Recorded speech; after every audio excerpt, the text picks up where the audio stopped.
sun is hidden far from here. I wonder how I might atone. It's been a year since I left home. The wind is blowing faster now. I'm searching though I don't know how. There was a time I used to know. I lost my bearings long ago. And all this time, well, it's my imagination, my fading inspiration that dances in my mind, and it's a crime. Only my imagination, my own interpretation should lead me down this road, and I know where to go.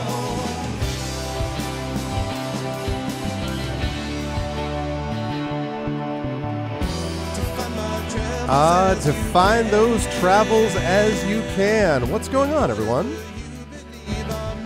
Hello, Goglings, Gogorifics, Gog peoples of the world. How's everyone doing today? Welcome to a Tuesday stream. It is Tuesday, April 23rd, 2024, and this is episode 421 of Pen and Pixels. I am your host, Arvin Elleron. This is the show that we do here every Tuesday from 4 to 7 p.m. Eastern, focusing on story and narrative in games, and we got a new game up today, or at least new to me, and that is Black Geyser, Couriers of Darkness, which, seems quite appropriate. It's nice and bright, warm, sunny outside, so why better than just, being Couriers of Darkness. I am excited, actually, to play this. I've been thinking about trying this for a while. We finished Sovereign Syndicate last week, and so it is time to do a little bit of a game which I understand to be a love letter to Baldur's Gate 1 and 2. We will see whether that is true, but I am looking forward to trying this game. Before I go any further, just a couple of reminders about ways to support us. If you haven't done so already, please follow us here on GOG.com's Twitch channel. If you haven't done so already, please make sure to subscribe to us here on GOG.com, where you can get those custom sub badges and emotes to use here, there, and everywhere across Twitch. And if you haven't already done so, please consider clicking through and checking out our own channels, because we have our own subsystems and Patreons and all that kind of good stuff as well. Now, a couple of quick notes on schedule. I am going to be on until, as I say, about 7 p.m. Eastern. And then tonight, with a couple of hours, a few hours after that, Kilgore Trout will be returning with some more Deus Ex, so that should be a good time.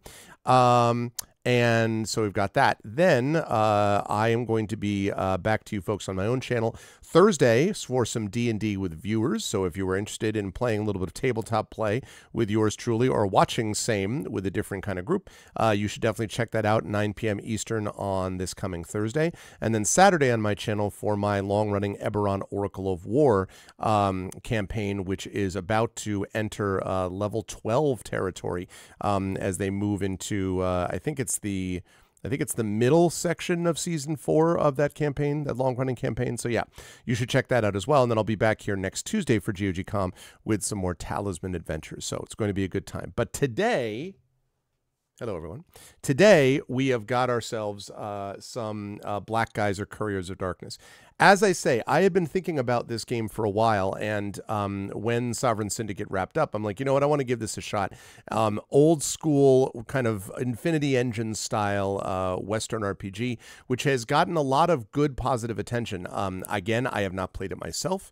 I have heard that the opening is maybe a little slow, but then it gets really good, is what I've been told. So we're going to see if that is true, but I want to thank GOG.com for the copy of the game to play for all of you, and if you were interested, you can type in !game, and that will link you to this. I believe this is $29.99 right now on GOG. It is not on sale at the moment, but if you like what you see, please use that link, because it gives you it doesn't cost you anything extra, but it'll throw a couple of bucks my way if you like what it is that you see and hear, which we're about to find out as we go through. And with no further ado, let us do that as we head over to Couriers of Darkness, the power of couriers of things. Hey, what's up, MST? I have installed it, but I have not fired it up yet. So it is installed and ready to go, but I have not fired it up yet. So if this is a little bit loud or whatever, I will make adjustments as need be.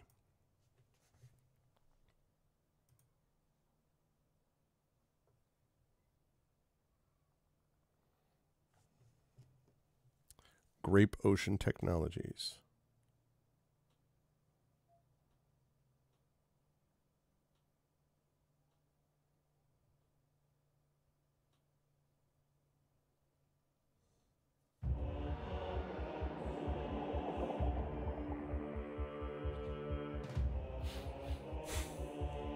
Ha ha ha ha. Dramatic music. Okay. Settings. Graphics preset. Ultra combo. Okay. Let's see. We want that. That works. Gameplay, language English. Scroll speed. Okay, good. Controls. That's fine. Sound. All right. How's the music, everybody? Too loud? Too soft? How's the music?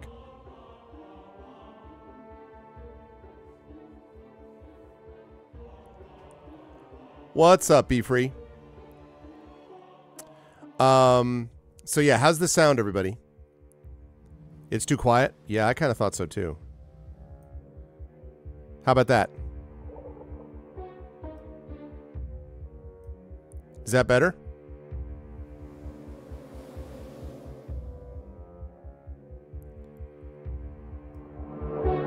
That's probably too loud. How about this? There we go. How's that? Too loud, or is that okay? Yeah? Good? Okay. Lovely. All right. We're going to pause on character death, on character low health, on combat start, on enemy death, on enemy spotted, on trap detected. That's what we're looking at. Okay. Here we go. Let me see. Do we have, I hope we have subtitles. Okay. New game. You can choose a character below and customize it or create one from scratch. No, clearly we're going to create one from scratch. Okay. Loading character creation screen. I have heard that the load times are not super great, but this is on an SSD, so hopefully that will help. Okay. We've got humans. So humans are once a united tribe that roamed Yerangol for generations. The dark goddess of greed, Zornilsa, infected their hearts slowly with greed, avarice, and jealousy. The single tribe of man became many as they turned on one another. They warred for resources and land, forgetting their roots. Their bonds were broken and their old alliances splintered. Humans come in many different shapes and colors and can be found all over Yerangol. They are natural farmers working the land as an artist works clay. Human versatility means they can fill virtually any role. Okay, that's pretty standard stuff. All right, what about a dwarf? Breaking rock or breaking skulls, same to me. The devil god Hrothgar was angry over the creation of the elves and the threat they represented to his plans to throw the world into darkness. He sent an incubus to impregnate elven women in an effort to steal the essence that lies within their wombs. The elven mothers despaired, but the green goddess told her daughters to seek the first waters of Yerangol. They did so, but were trapped in a stone cavern when Hrothgar sent demons to destroy them. The children survived the attack, but their mothers died. Men in the mountains found the babes and raised them as their own, but the elven progeny were stunted and hairy. The children, now known as dwarves, grew and prospered, sharing the love of nature from their elven parents, but began to exhibit a preference for the depths of the world. It's kind of a weird origin story, but okay. That's a little bit like, ugh. Dwarves are very materialistic, but have a strong connection to clan and family. They are stout and powerfully built, well suited to exploiting the natural tunnels that form deep in the ground. Okay, I mean, that's sort of standard dwarf stuff in terms of how they are. I don't know about that origin, though. That's weird. My blade is sure, my arrow true. As the tribes of men fell to greed and the word was spoiled, the green goddess wept. The king god, every time they see green goddess, there's a salad dressing called green goddess. So every time I see that, I'm just kind of like, the salad dressing wept. The king god allowed Talindia to select a few tribes of man, those least affected by greed. Yeah, greed, by the way, is an overall stat in this world, that as you choose greedy decisions and so on, greed can get worse and has a profound effect. It's almost like chaos and Dishonored. Those least affected by greed to be your vassals in Isilmerald. Talindia chose 11 tribes of men to claim as her own. Those 11 tribes were come to be known as elves as time passed. How cute. Elves share a special connection with nature, feeling an inherent connection to all natural things. Their generations apart from men have changed them physically. Their narrow frames allow them to move faster and quieter than men. Their ears grew pointed to better pick out distant or small sounds. The elves tend to be xenophobic and haughty towards the other races due to their chosen status imparted by Talindia. Okay. That's the elf. My blade is sure, my arrow true. Feldagug. The Feldagug were once elven tribes who lived close to the north. The demigod Dargamir grew jealous over the love the elves showed for Talindia and imprisoned a number of elven tribes in the snowy, cold north. He would forge his own race and command them as he saw fit. But the elves were first a creation of the king god and the green goddess, and as they changed to survive in the north, they also realized the strength they would need to be free. Dargelmir eventually realized his mistake and allowed his creations to rule themselves and commanded them to form 6 tribes. Drawing from the strength granted by their cold imprisonment and their god and goddess, they rebelled against their demigod. Feldagug are similar to elves, but much paler. They are resistant to a hard environment whom most would consider unlivable. They are rarely seen outside of their snowy northern homelands, and most other races are very distrustful of them. Okay, so snow elves, that's kind of cool. Cunning serves where violence will not. Yeah, I know. They remind me of Svaltafar. Yeah, that's right. You're right, Triffin? It's a legit salad dressing. It is. Okay, Rillo. And they were all Rillo. Travelers, traders, and alchemists from the Eastern Empires, the Rillo are a child race of a powerful genie called Elanuator. Their homeland is shrouded in mystery, so few outside the Rillo themselves know much about them. What is known that they are seekers of pleasure and experience, consummate traders and nomadic caravaneers. Rillo are a large, physically imposing race who bear a passing resemblance to elephants. They eschew religion and favor displays of wealth and have a natural talent for brewing and drying. It's kind of cool, I guess. I like the caravaneer call. I don't know about the displays of wealth, though. I am ready for battle.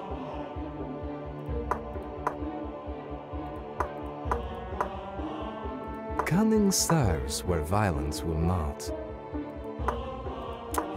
It's either Rillo or Feldagug. My blade is sure, my arrow true. I kind of am feeling the Feldagug. I don't know why. I'm kind of feeling that. Yeah. I'm feeling this. Can it be a shaman? Can it be a Templar? So let's see. +8 starting health, +2 health per level, +1 to maximum intelligence, -1 to charisma, -1 to physique, +1 to supernatural, 10% resistance to cold, 10% resistance to arousal. Oh, hello. 5% resistance to depressive, -3% resistance to pulse and blow. The only thing is that I like making charismatic characters, which means I'll bet that Cunning the Rillo... serves where violence will not. Oh, 15 starting health, +4 health per level, 2 to physique, -2 to dex, +3 to starting brewing and drying, -5 resist. Yeah, no. My blade is sure, my arrow true. I am ready for battle. Breaking rock or breaking skulls. Same to me. Look at all the things he can't be. Can't be a necromancer, winter mage, spellweaver, convoker, druid, templar. The hell out of here. I don't want that. My blade is sure, my arrow true. I am ready for battle. Cunning serves where violence will. My I'm gonna be a blade is Feldagug. sure, my arrow true.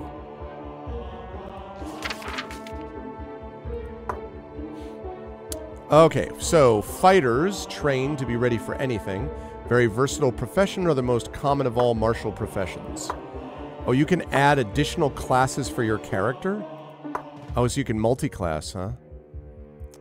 What do we got? Oh, geez. All right. The light guides me in Cleric. all things. Priest of Faith, not as combat-oriented as Templar, can serve in other ways. Faith to a deity allows them to wield magical powers, can help their team or hurt their foes.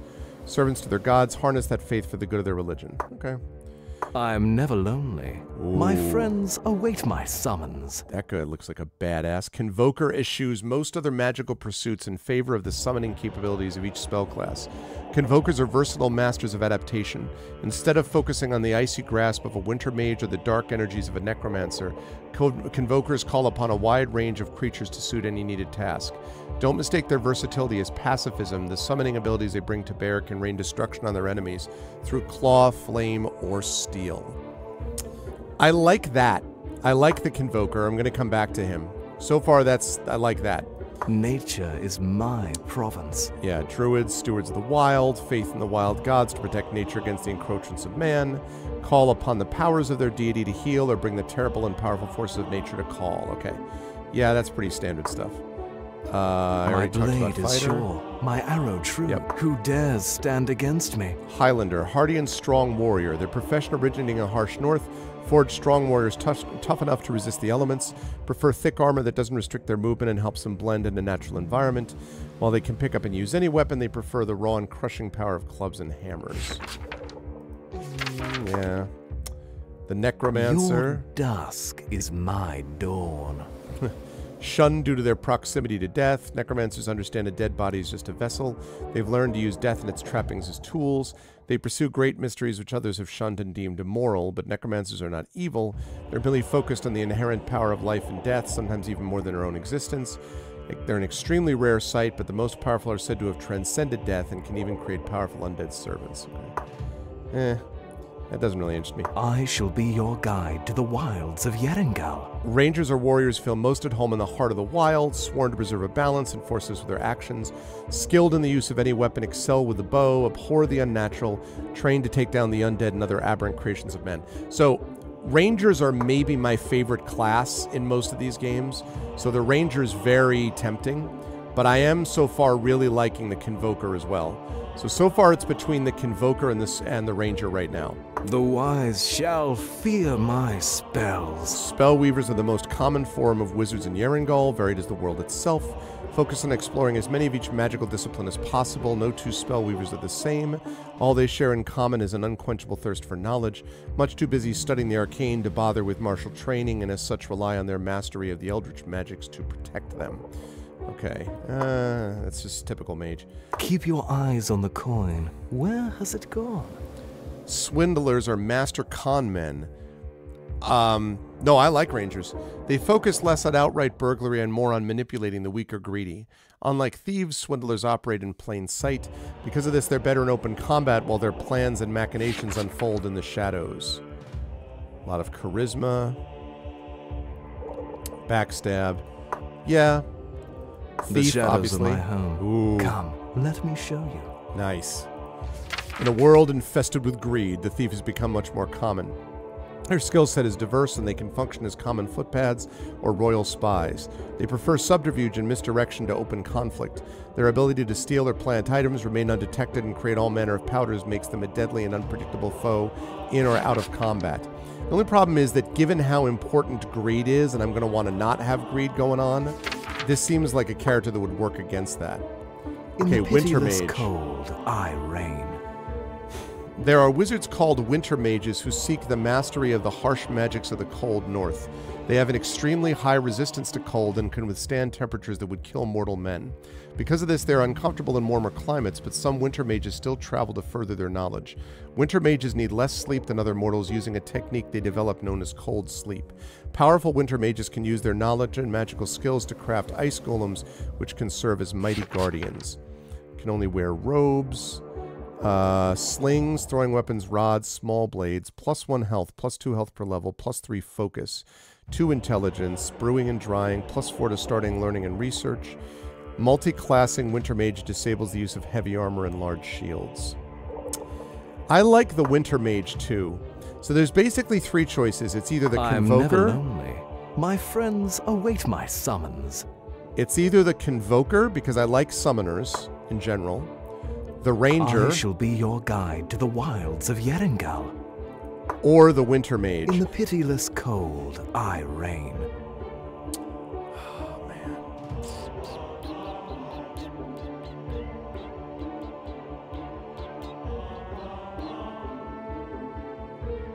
Because I always play a Ranger, I'm inclined to do something different.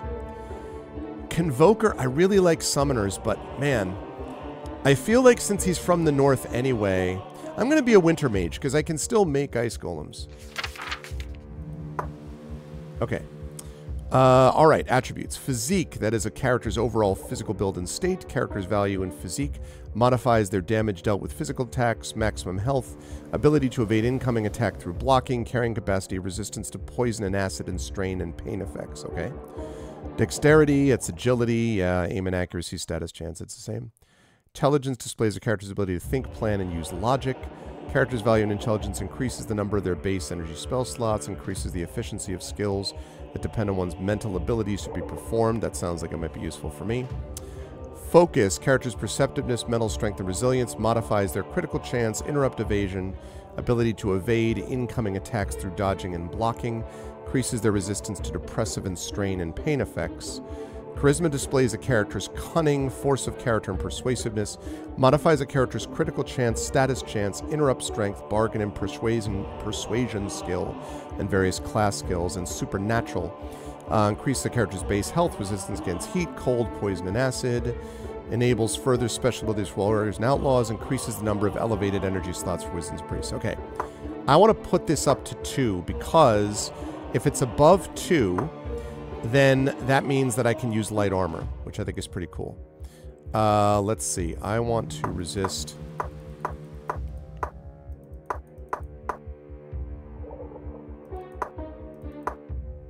There we go. Okay. Obviously, I want to do some charisma. We definitely are going to want some intelligence.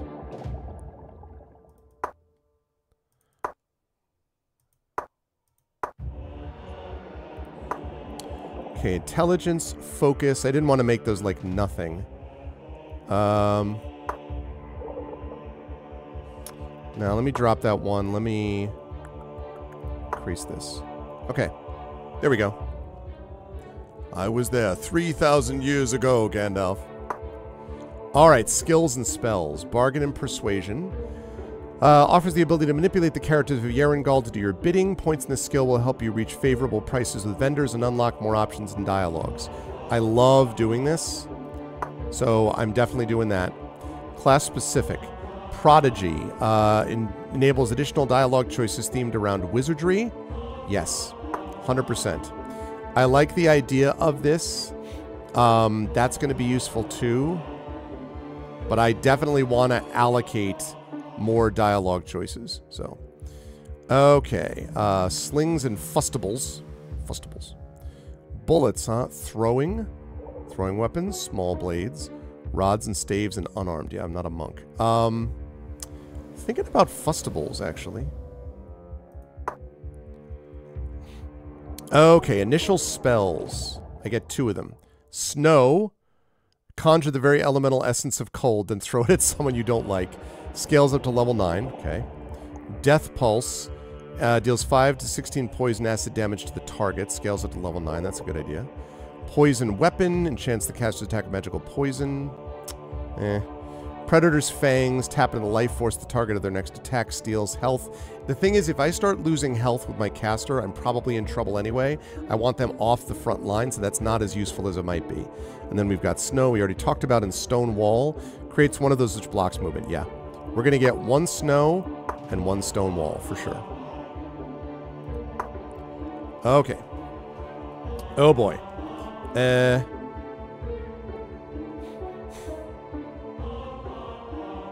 Ooh, I like that. Yeah, buddy. That's... Although that's pretty good, too. I think that dude is maybe more clutch, though. I like the cloaks, though. I like that. Major color. Tamarind. Minor color. Raven. Skin color. Yeah. Reef blue, they're snow elf, that's fine. Alright, hairstyle.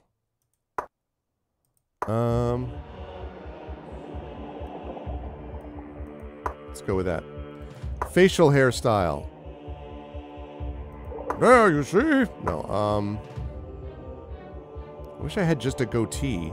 These people don't believe in goatees? Alright, I'll get close to my own physical characteristics. Alright. Name.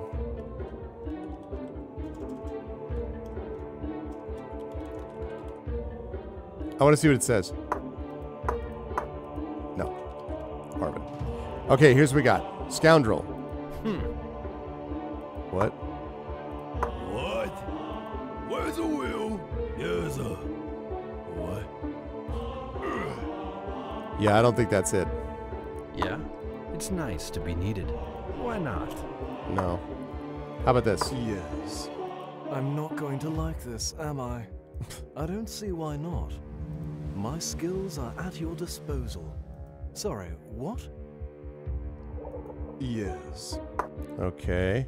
I await your instructions. I'm listening. Hmm? You need only ask. I await your instructions. Eh. Speak your mind. Don't you have another lick, Spittle? What? Me? Here I am. Speak your mind. Either misanthrope or I'm not going to like this, am I? Eh. I don't see why not. My skills are at your disposal. Sorry, what? Yes. I don't love the scholar voice. I'm listening. Hmm? You need only ask. I await your instructions. Nah. Don't you have another lick, Spittle? Let's go with that. All right. Story. You do not have any experience with role-playing games. I think I have a little bit of experience with role-playing games. You have some experience. You have a lot of experience. You want some real challenge. I don't want Courier. If I can move this up later, I'm going to start with Classic, and then we'll see how this goes. There we go. Arvin, race, Feldagug, sex, male, category, mortal, class, winter mage, location, the Espen Estate. All right, Chad, here we go.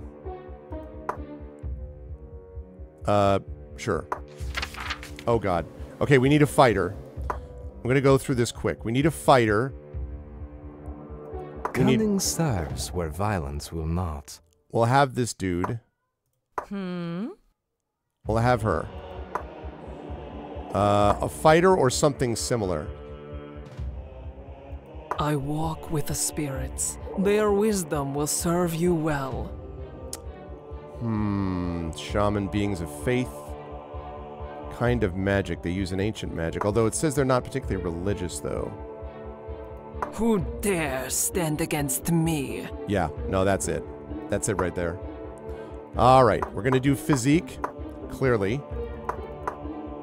I don't want to put on any of these too much.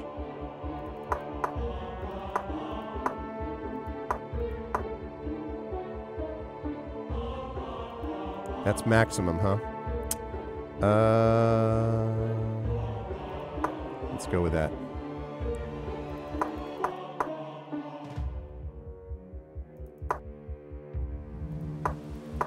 Okay. Let's see. General. Learning and research. Various text scrolls. Brewing and drying. Yeah, let's go with that. Seasoned. Alright, here we go. Seasoned Warrior. Enables additional dialogue choices themed around warriors. Outdoor survival. Becomes more capable of fending for themselves and their allies in the wilderness. Increases health regain while resting at outdoor locations. That's not bad. Command company. Commander of the group can designate various battlefield tactics to follow, which results in group-wide bonuses. Bonuses gained remain active until another tactic is selected before the group gathers to rest. Okay. Rather brutish way. That's basically forcing a lock. So they already have this.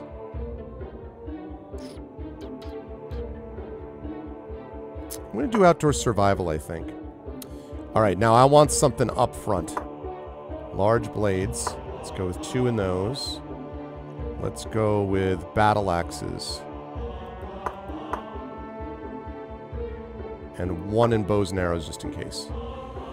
Okay, let's see. Challenging Howl draws the attention of target creature over to the user with a horrible shout. Taunts entry enemies in a 5 meters range. Yes, we want them away from our caster. Prolonged Berserk. Grants Enraged and Indomitable. Shattering Shot. Attempts a ranged attack to disrupt the target's defenses. And I don't want them using ranged except in an emergency. Status Effect. Slow for slash damage. Immobilize for piercing damage. Knockdown for pulse and blow damage. Alright, we'll go with the Berserk thing.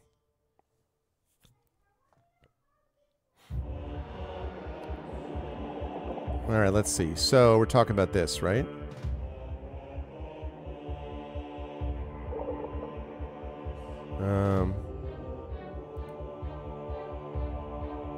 Highlander.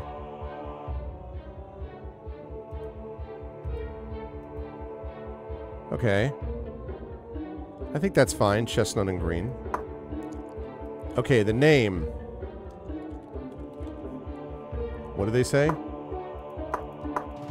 Yeah, no. Yeah? Okay. It's nice to be needed. Yeah. Why not? No. How about this? What? Where there's a will, there's a... What? Huh. It's like a valley girl. Where's the fight? Something you want bashed? Eh. Yes? I'm not going to like this, am I? I don't see why not. My skills are at your disposal. Sorry, what? Okay, valiant. I await your instructions. Ooh, nice. I'm listening. Point me at the danger. You need only to ask. Okay. I await your instructions. I think valiant is it. Speak your mind. Don't you have another lick spittle? No. What? Me? Here I am. Speak your mind. No, valiant. I'm listening. Point me at the danger. You need only to ask. Okay, valiant is it. Okay, so an additional party member. Okay, we have a fighter, we have that. So now we're going to do a shaman. We're going to do that as an elf. My blade is sure, my arrow Points true. the way. We're going to do that as an elf. Oh, I can't do a shaman?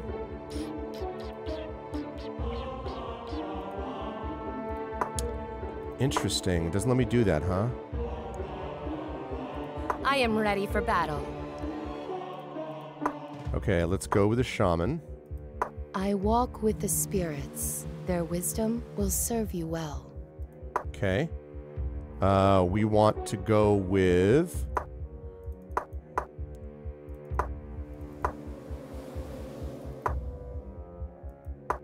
let's see.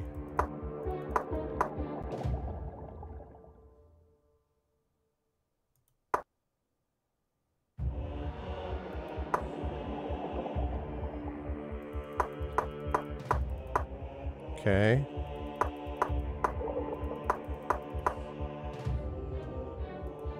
Okay. I think this might be a 6-man game. I don't actually know that, to be honest with you. I'm not 100% sure. Let's give you another one of those learning and research ones. Theology, additional dialogue choices themed around faith, tend to wounds. Offers the ability to heal party members' injuries during a rest. Yes. That is 100% what we want to do. Ooh, interesting. Impart one of various boons to the user when selected before resting. Okay.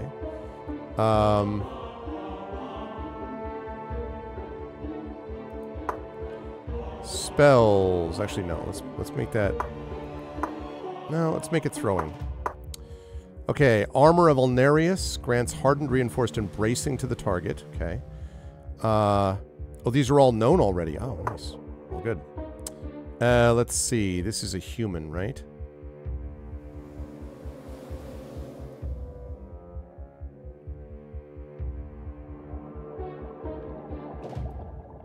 There we go. Let's see. We're looking at...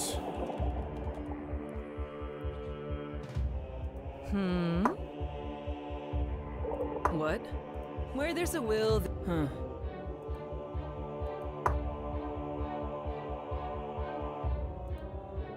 Where's the fight? I kind of like that for this. Okay.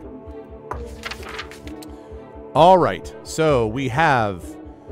So I'm a winter mage. We have a Highlander. We have a shaman. We need what? Breaking rock or breaking skulls. Same to me. Let's get a fighter in there again. We're gonna need a thief. Remind me we're gonna need a thief. Okay, fighter. Actually, you know what? Just in case, because I don't know how many, let's make sure that we get... My blade is sure, my arrow true. Let's get a thief in there, shall we? thief or a swindler? I think a thief. The shadows of my home. Yeah. Come, let me show you. Yeah, there we go. Okay, obviously.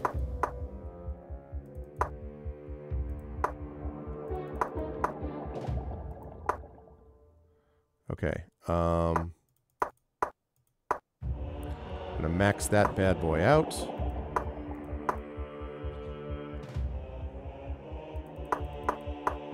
Okay, here we go. Bargain and persuasion. Let's increase that. Hide and sneak, steal and plant items. Shady dealings enables additional dialogue choices themed around outlaws. That's very tempting. Disarm traps. Oh, yes. Yes, yes, yes. And then we've got steal and plant items, which is tempting. But I think we're going to go with shady dealings. Small blades. This is definitely a dagger and a small bow person. Okay. Slayer's Intent. Hello, Roma. Yes, I'm excited about that. They do have nice portraits. I agree, Echo. Slayer's Intent fills the user with a rush of adrenaline, enhancing their physical capabilities and senses for a short while. Grants quicken, steady, and lucky to the target. Okay, that's pretty good. Dirty Blow. Prepare a dirty attack against the target, aiming, disrupt their ability to fight. Attack has 50% increased chance to cause status effect. For the Eyes. Attempts a ranged attack aimed at the target's eyes. Next attack has 30% increased critical strike chance. Next backstab. Okay, depending on what you do, that's what this allows for. Malicious Strike. Particularly potent attack against the target, aiming for their vitals. I think I'm going to go with Slayer's Intent. Okay. Now we need a thief.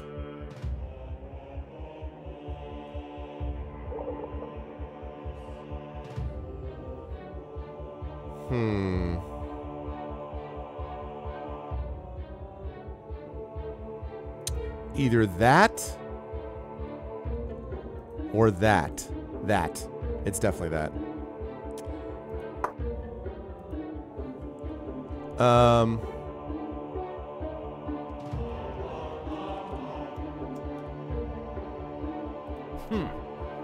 Yeah? It's nice to be needed. Yep, that's it. Perfect. Okay, I wonder if it's just gonna leap. I mean, I hope there's a certain point where I run out of these other ones. Good afternoon, Roma. And yes, this game right now, it's not on sale, but it is available on GOG.com at $29.99. And if you use that link, I get a couple of extra bucks thrown my way. Oh, actually, you know what? I just realized I gotta fix something. Hold on a second. I didn't put my thing on there, which is sort of important, so hang on a second.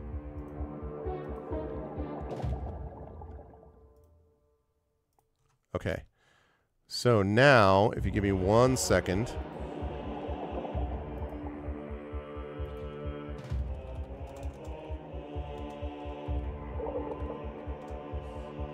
I just realized I didn't put my custom link on there, so 1 sec.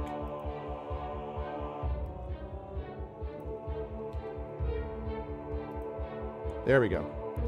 All right, now if you do game, yes, no extra charge. That's right. That's right. Yes, no extra charge to you, but it does throw a couple extra bucks my way, so that's nice. Okay, so I've got now, help me out, chat. I've got Winter Mage is my main. I've got a fighter. I've got no, not a fighter. I've got a Highlander. I've got a thief.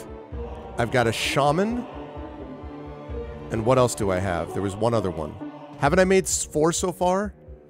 I have a fighter. I have a thief. No, not a fighter. I have a Highlander. I have a thief. I have a shaman. Let me just see which classes I have. Cleric. What is a Templar? Alnarius shields the righteous. Oh, a Templar. So a paladin, basically. It's a big group. Okay. So... breaking rock or breaking skulls, same to me. The light guides me in all things.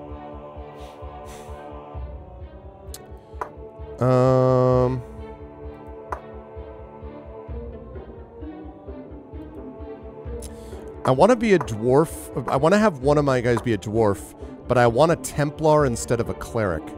So let me get the Templar first. My blade is sure, my arrow true. Can I be a Templar? I cannot.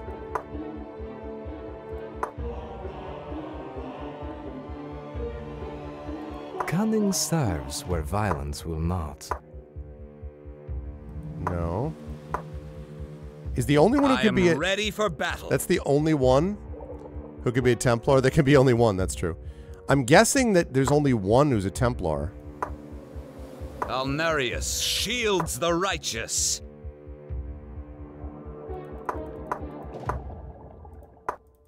Okay.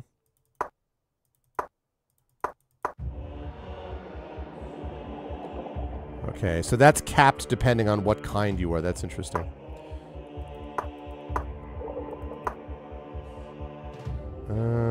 Let me drop that down one and increase that one. Okay.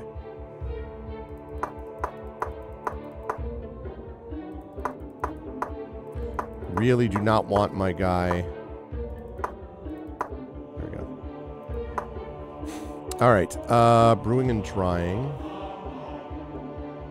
Scrolls. That's not useful. Let's do this. Seasoned warrior.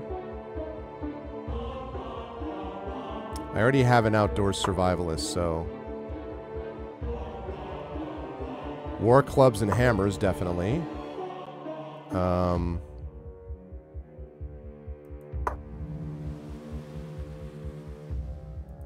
slings. Okay, challenging howl. Again, that's taunt. Shattering shot. Vigilance, enhancing their defensive capabilities. And waylay, disabling argued against a target, aims to protect their movement. Okay, definitely vigilance for sure. That could be useful. And I like the idea of waylay.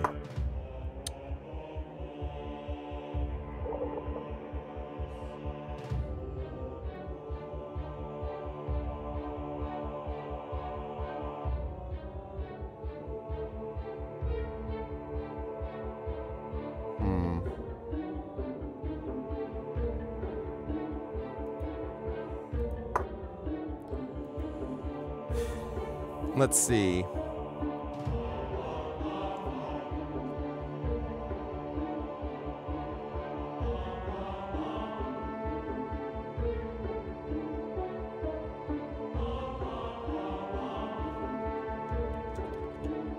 Okay. I'll bet, Roma. Okay, we don't want scoundrel. I'm listening. Don't want brute. Yeah, let's go with gallant. Okay, that was the last one. So I think we have everybody that we needed. Sure. Okay, here we go.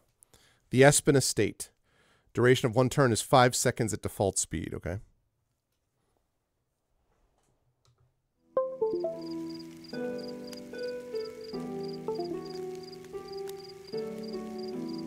Oh, why didn't I look here first? And more to the point, why must I come fetch you for every little thing? Sorry, who are you supposed to be? Har har, you are so very droll.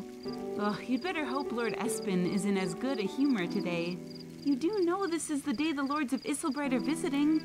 Oh, please, don't answer. The Lords are already here and waiting to be served. And for goodness sake, don't forget to gather your things from your chest before you come to table. Okay.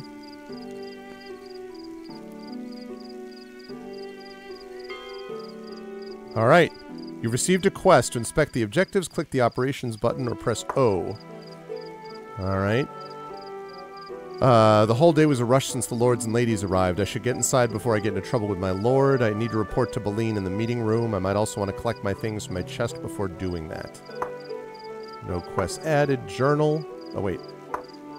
Journal. I didn't see the top. Read about the world's lore by navigating to the Compendium tab.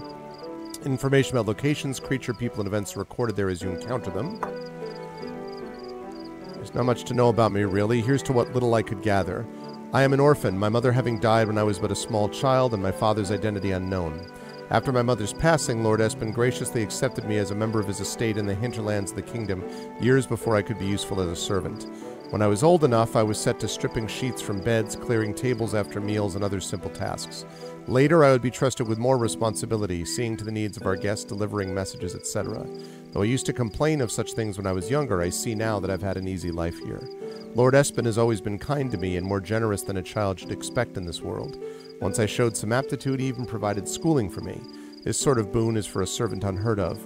We're typically expected to work for our keep and nothing else, at least until adulthood. Okay. Let's see. Let's save it.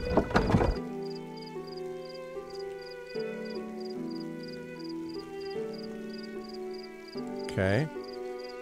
F5 quick save? Yeah. F9 quick load? F8 quick load? Nice. Humble beginnings. Yes, indeed. Okay. If you insist. Okay, there's the local map. Yeah, very Baldur's Gatey, which is what I had heard. I heard a lot of people said it reminded them of like Pillars of Eternity, but with a Baldur's Gate flair, which to me is a good combination, actually. You highlight with tab. Okay. What's up?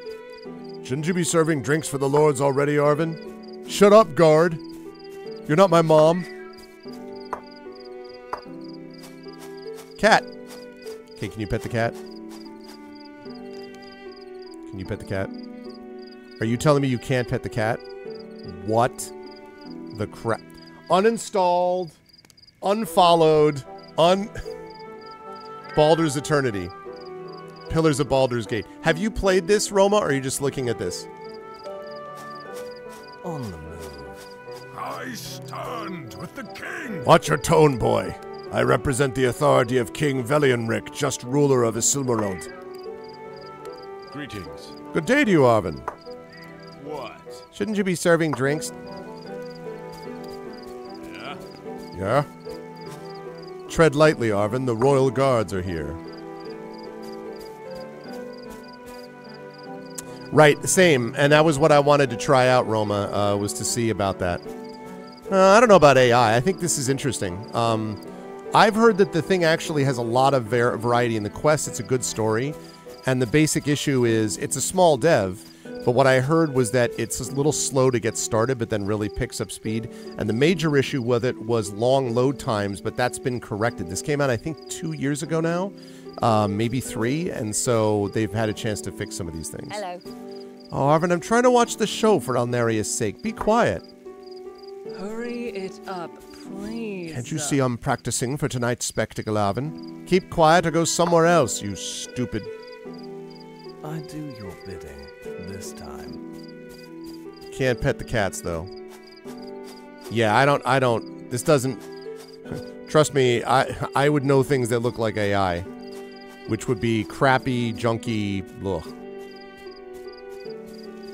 Don't use AI, people. Oh, dearest Nifra, your eyes are like the pristine waters flowing in this fountain, really clear and wet. Your shining locks reminiscent of clouds shining in the sky up there above us. Thank you, Sir Gavilan. Your compliments warm my heart, I think. Oh, Nifra, there isn't a lass on this whole estate whose beauty compares with yours. Or maybe the country. Yeah, I mean in the whole country. That's very kind of you to say, Sir Gavilan. Your self-confidence is impressive. Listen, my fine Nifra. When I return to the great city of Isilbright, will you accompany me? I vow to treat you like the lady you were never born to be. What is your answer? Screw you, guard mom. Kind Sir Gavilan, my heart aches to give such an answer, but I'm not ready to marry anyone just yet. Please understand I simply stepped away from my chores for a moment to catch my breath and stare at the fountain. Now I must return to work. We shall crush the rebellion. Can't you see I'm busy? You should know better than to hinder the bright god in performing their duty. What? Hey, Arvin, I'm in a spot of trouble here. How do I get out of this? Why do you want to get out of it? He's one of the Bright Guard.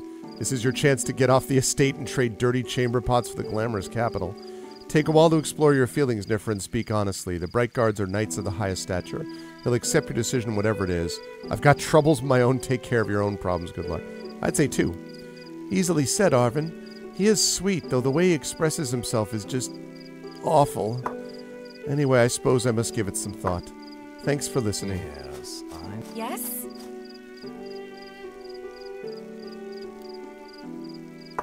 Okay. Quick save.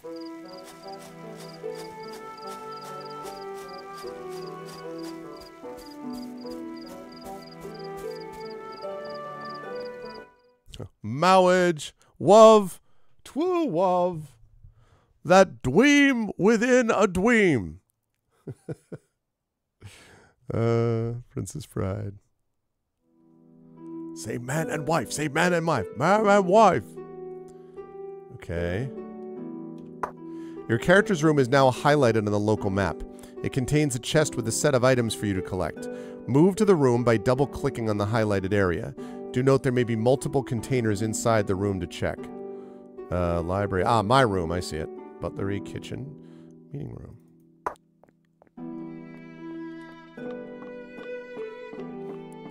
I'm running. All right, what we got? We got infusion of berry juice.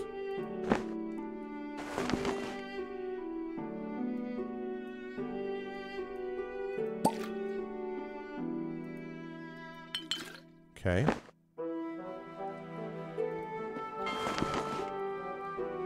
Take all, right. Okay, left click on the item we want to equip, move it on a matching equipment slot.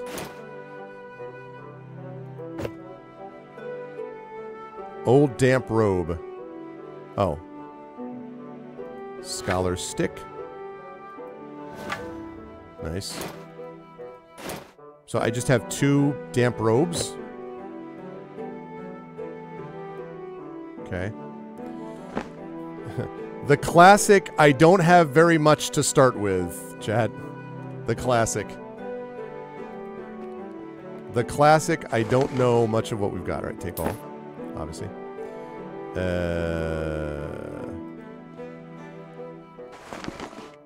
Oh, yeah.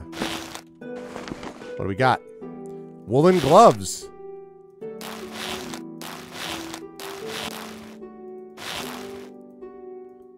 The hell is that sound effect?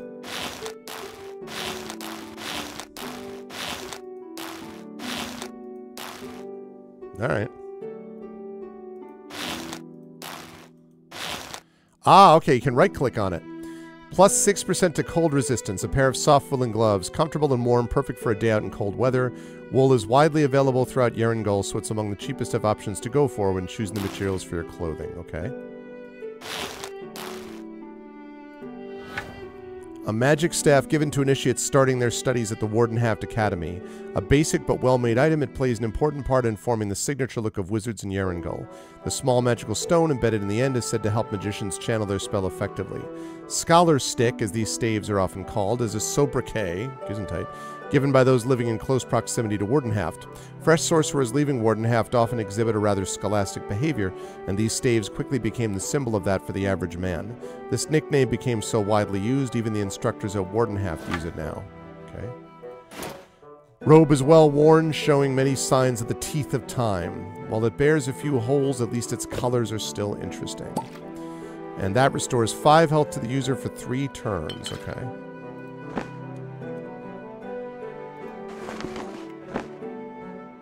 If you insist.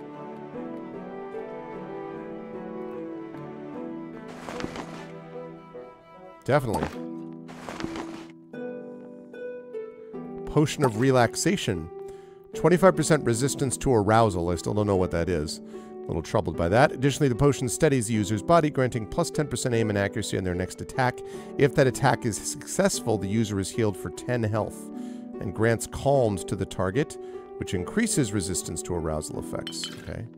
So it's like a double, I guess? Okay, see you, Echo. Yeah, that's what I was thinking. Red comb is a fungus that lives symbiotically within patches of moss that grow near dangerously polluted water. The root structure of red comb filters out many of the toxins that would otherwise harm the moss. Wise travelers know not to drink from a water source if they see red comb nearby. Wise brewers know that red comb is useful for neutralizing the effects of many poisons. Red comb will neutralize the poison of one other ingredient during brewing. Okay.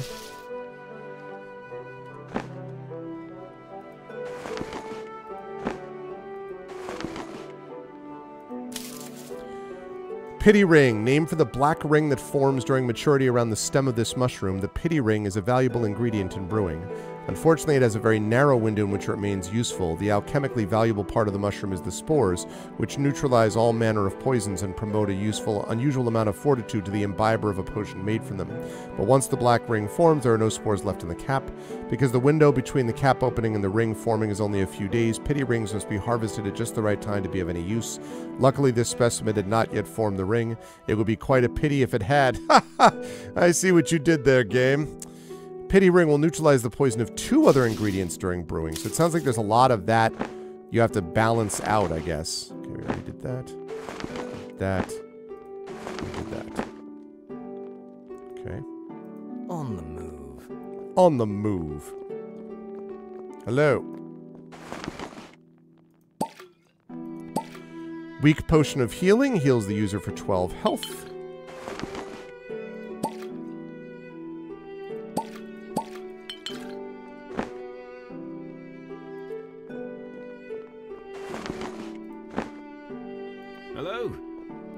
Arvin, don't you have somewhere else to be? The lords and ladies are waiting.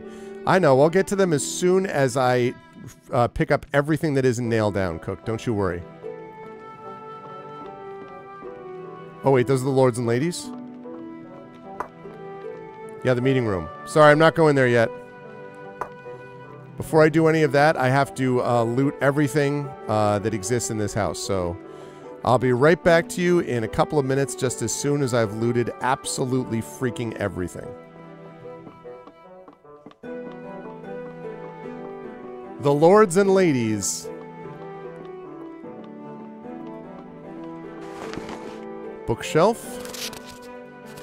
Potion of cure-all recipe.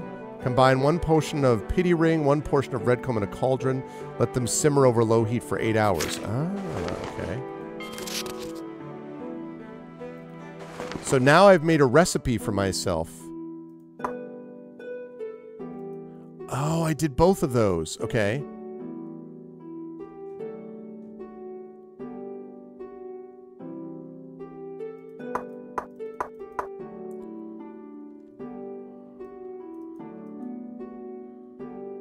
Okay, and then I need stuff like a cauldron. Okay, interesting. Identify. Let the user unveil the true nature of an item with unknown or magical properties. Okay.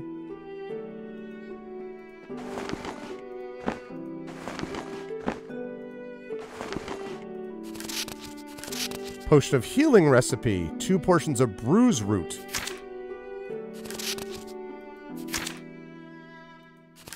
Whoops.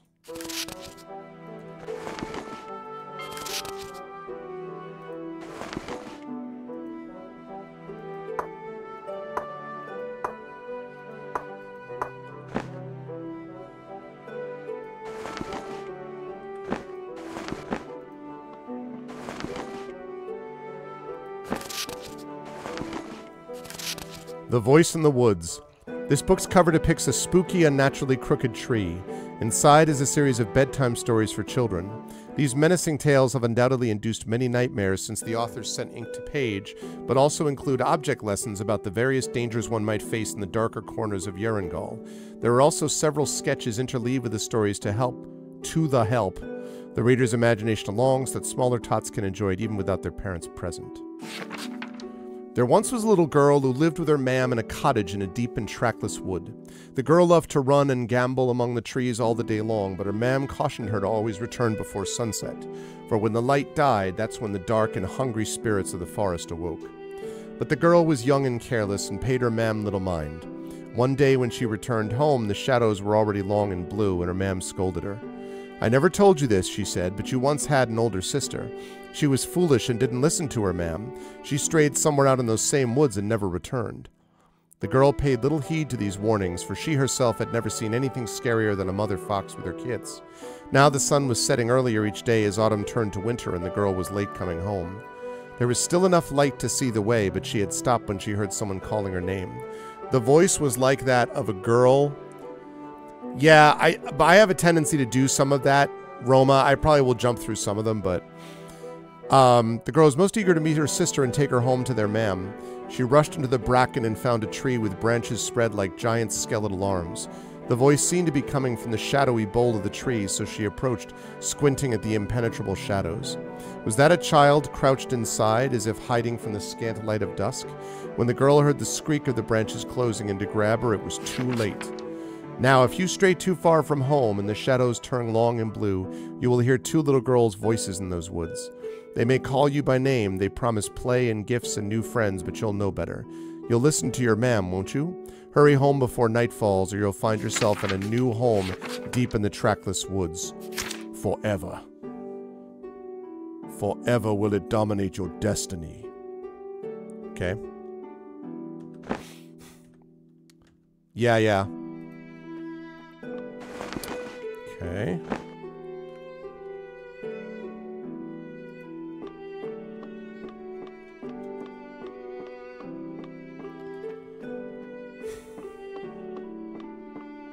Lord Esper's sword. I should probably not touch it. Touch it. Touch it. Touch it. Touch sword. Touch sword. Okay. Can't touch it. Can't touch it. Do. Ooh. Aha, but I have an identify. Verdant Emerald. Okay, quick save.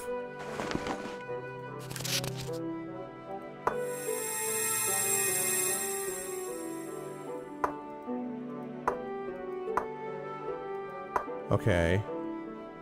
So if I'm going to use spells, which I'm assuming is this.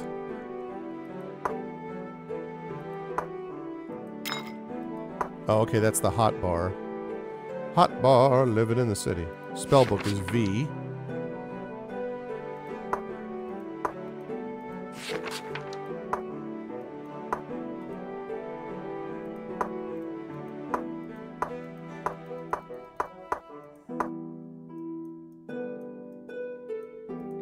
Maybe I can't identify that yet.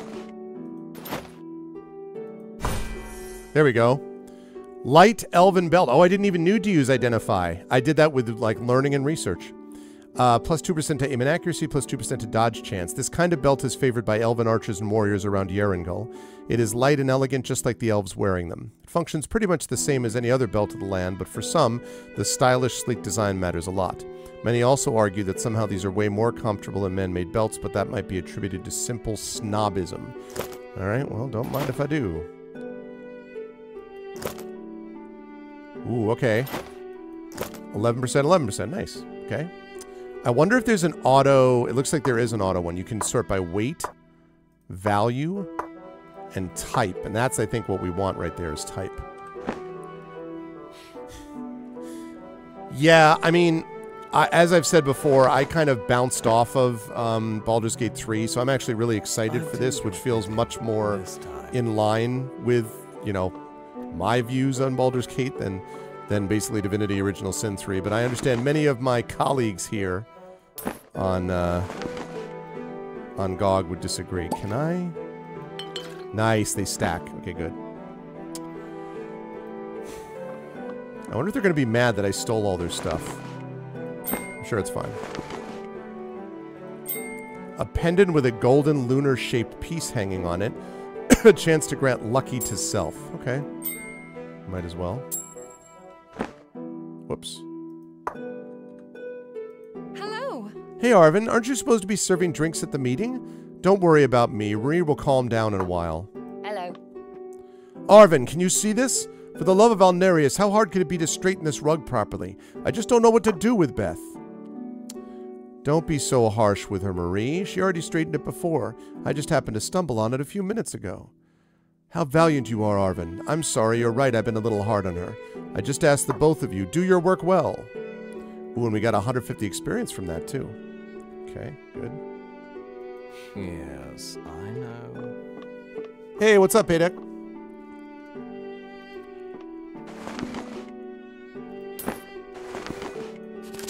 The Fallen Prince's Tale. This slick-looking tome details a well-known Isilbright folktale. Though the Fallen Prince is widely believed to be a purely fictional figure, there are a few historical accounts that seem to validate the man's existence. The account is quite popular among young adults, especially those from wealthy families who employed a tutor to teach them to read. There once was a prince of Ismareld called the Gallant because of his bottomless charity towards the unfortunate. One day this gentleman was stopped by a raggedy, unfortunate-looking woman on a dark road late at night.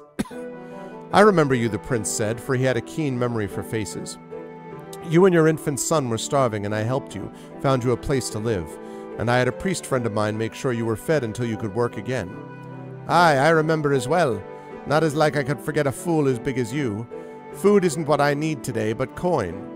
But I haven't any money with me. A pity, she replied, but I'm a reasonable woman. We'll settle for that fine armor of yours. The prince's ears pricked when the woman used the word we, and he spun to strike the shadow at his flank.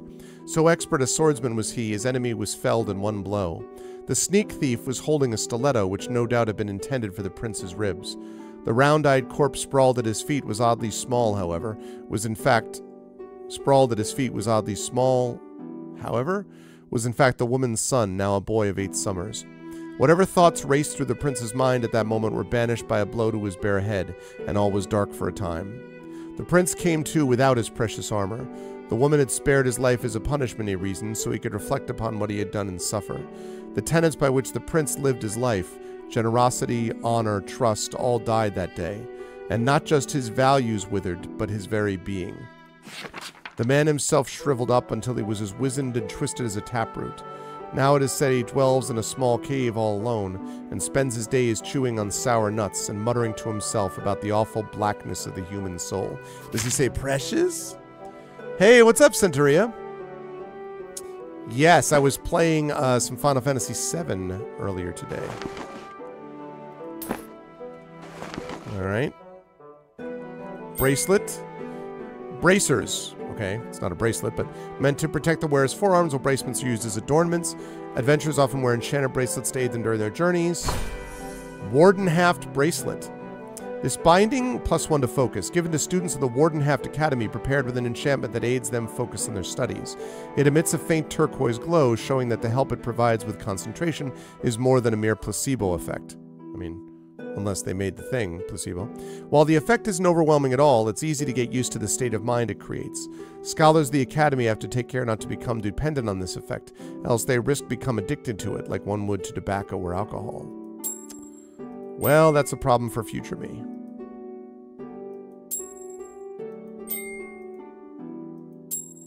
Okay.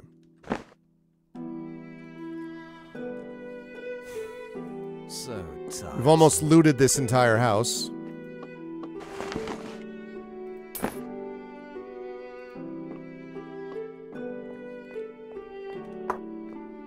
I think I literally have looted every place except this main one here.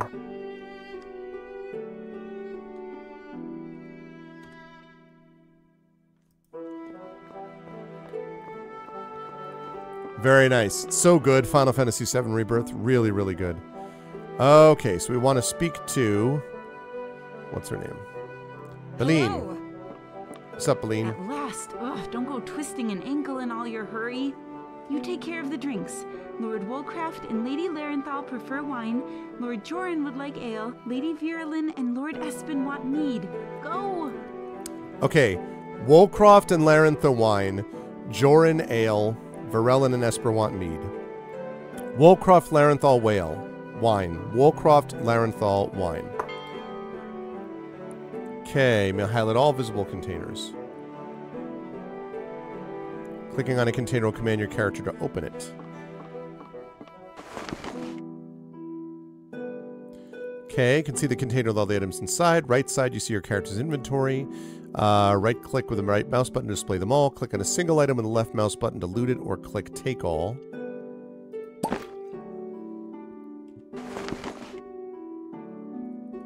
Pitcher of ale.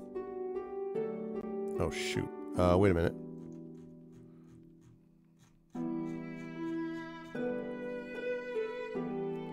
Is it in my journal? The conversation we just had? Okay, there we go. Lord Joran would like ale.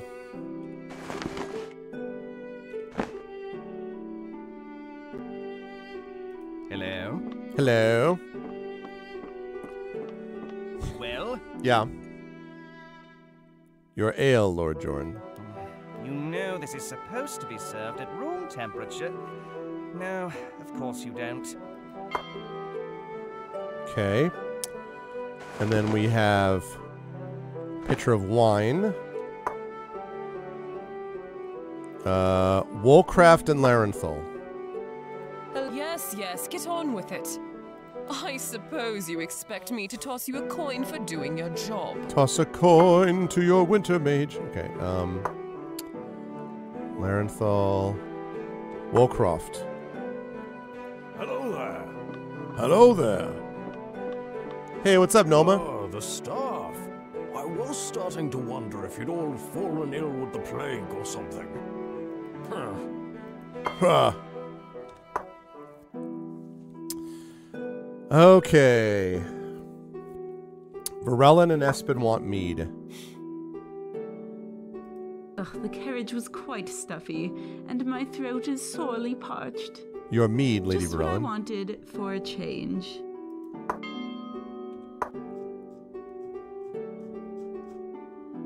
Espen wants mead. Hello. You're here, finally. Ah, good. There we go. Shall we do business, gentlemen? Gentle ladies? Yes, let's. We are convened to discuss the situation with Deron Gould. What has been rumored and suspected for so long has finally come to pass. A council of nobles with mining interests in the town have declared themselves independent from the crown of Isilmarad. That doesn't sound good. I don't like this dirty business. Sending a list of grievances to the king. Sounds more like the actions of a bunch of uppity peasant farmers than nobility. There are ways these things are done. That's charming. And there are ways that kingdoms may crumble. I understand your feelings on the matter, Lady Larenthal, but Deron Gould enjoys the sympathies of many important persons here in the north, and I number myself among them. What's more, there have already been defections among the Isilmarad nobility, most recently Aldnar. She speaks of your son, Lord Espen, who chose to forsake his birthright to join the rebels. Ah, yes. Thank you, Lady Larenthal, for reminding me. And I'll thank you, Lady Virelin, not to speak his name on this estate, nor in my hearing again. Charming. Oh, why, I will... But you won't. Whatever the loyalties of, the young Lord of House Espen, the southern nobles have many legitimate complaints. Heavy, some say ruinous taxation, delayed shipments thanks to the Crown's regime of inspections and checkpoints, the King's insistence that Deron Gould's military, even the town watch, must be trained in the north. It's quite a list. Okay. Yes, it's all very sad. I'm sure they toss and turn the night away on their beds of gold bars. Taxation and bureaucracy are simply the facts of managing a prosperous nation, of keeping our enemies at arm's length. How long would their precious mines keep producing without the king's protection? Did you know, I heard this rebellion was prompted in part by a belief making the rounds in Deron Gould that the king himself is cursed. Cursed.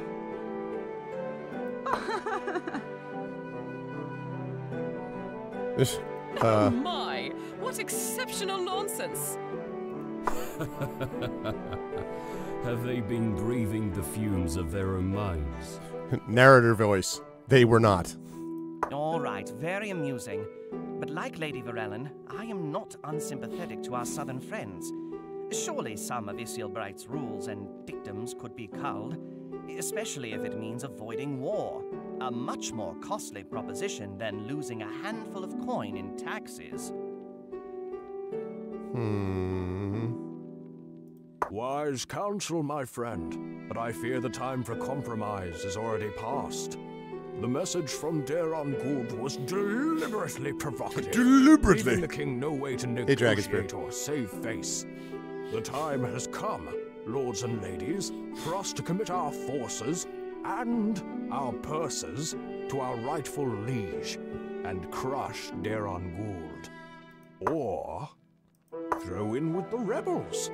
They have the gold, they have a well-trained army, and most importantly, they control the mines. Into the mines! In a conflict of any significant length, having control of the source of the kingdom's metals means they must only outlast the North, rather than outright defeat her.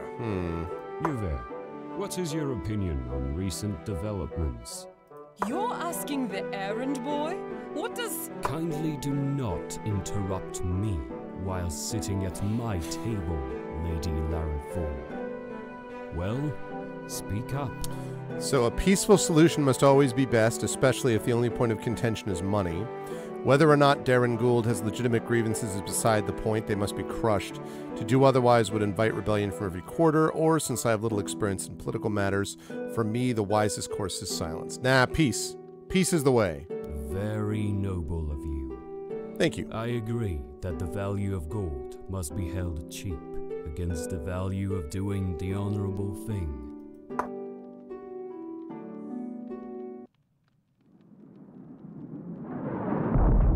Oh, crap. Oh, it just got real, people. My ladies, my lords, we are under attack. Please take shelter at once. Perhaps the cellar. You may wish to arm yourselves, my lords. Under attack by They whom? make no secret of their allegiance. They fly the banners of Daron Gould. Did you see? I said peace was the way. Did you see anything else? Do we know who leads them? That one was far at the back. All I could see of him was his vibrant red hair, like a flame. Altana. How much time do we have? Too little, I'm afraid. Their numbers are overwhelming. We were forced to fall back to the main gate, and they're already... Surely they will listen to reason, wherever they're from. They won't kill us out of hand like so many soldiers. They wouldn't dare. Right? Calmly, my friends. Let's all go out to meet them. They're not bandits after all. This is a bad idea. Yes, go ahead. You have my blessing to speak on my behalf if it's of any use. You? What? Where are you going? Come with me. Make haste. Because you are all dead people. I do your bidding this time. You and you lot with me. But what is it, my lord? That sound. The main gate has already been breached. The House of Espen is about to fall to the agents of Daron Gould. What if this guy set this up? Never mind that. Just follow, and you prepare whatever spells you know. Surely your magical tutoring must be good for something. Gods know it costs enough. Good lord, man. Oh, I can't save it. Great. Still can't save it.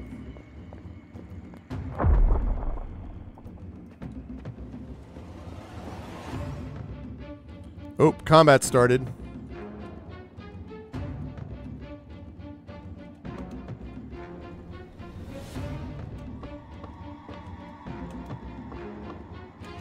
Okay.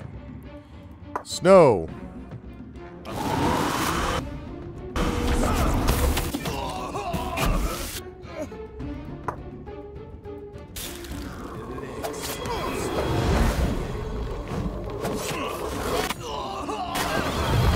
There we go. I stand with the king. Okay.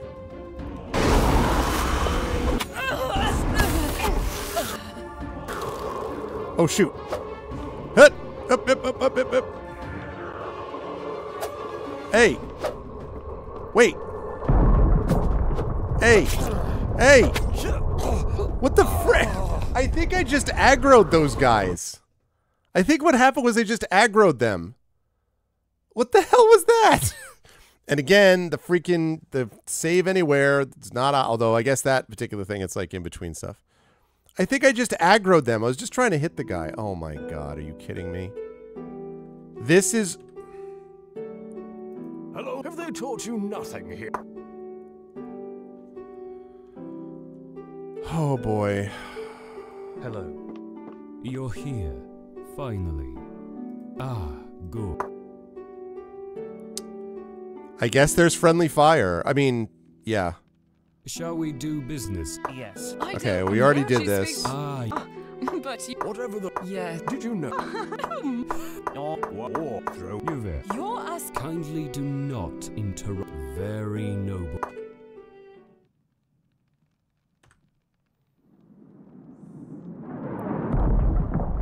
Well, crap. My ladies, my lord, they make no secret that one was far too little, I'm afraid. Surely they were. Come, yes. You. Come with me.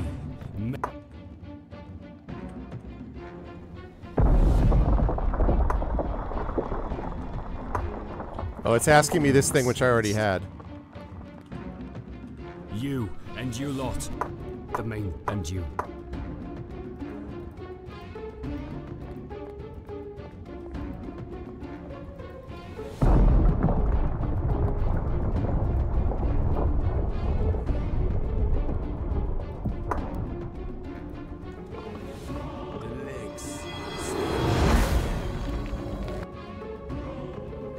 Combat has started. You're free to stay out of the fight this time around. Soldiers of the estate can handle themselves.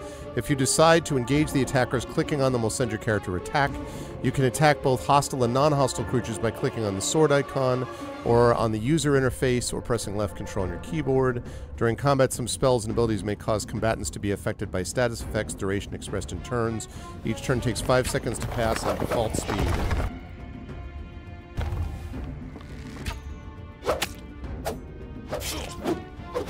All right, well, I'm staying out of it because I don't want to take a chance.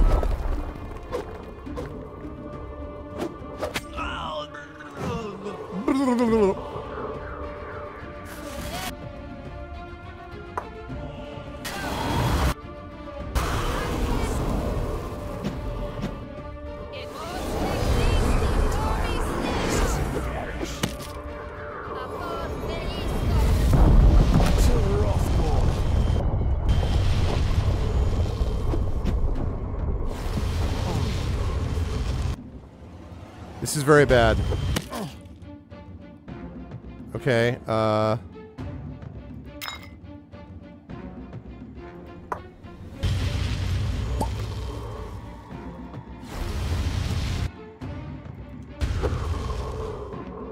Oop.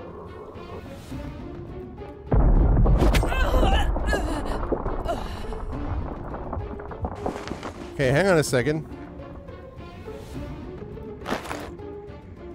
Oh, I'm carrying too much. Why? Because I have 5 shields? What do you mean?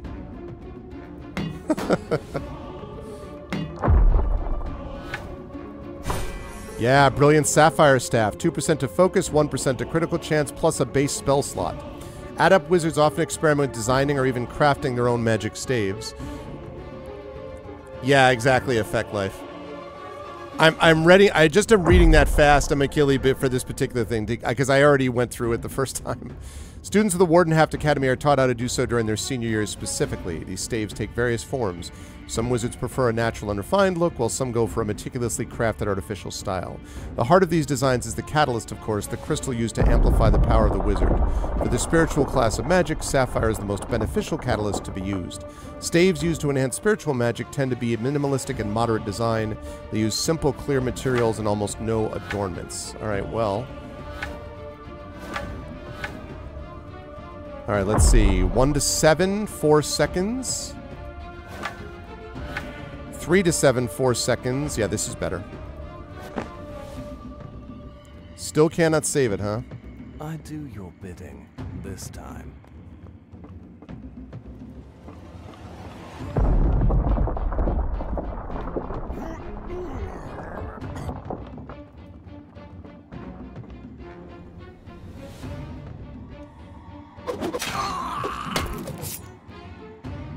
I'm not going to take any chance of aggroing half the place.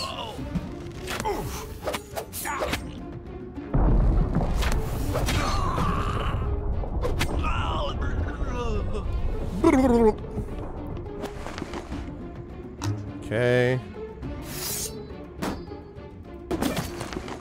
Okay, let's see. So this metal targe, that's a medium shield. Infantry arming sword. I have a maple short bow. Yeah, I probably don't need I don't need to carry, I guess I don't need a bunch of claymores. I don't know why that's the case, but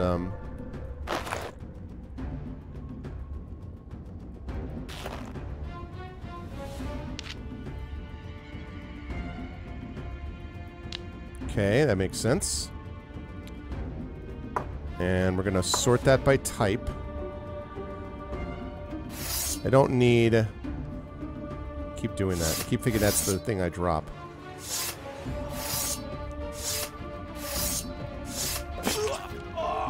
Shoot.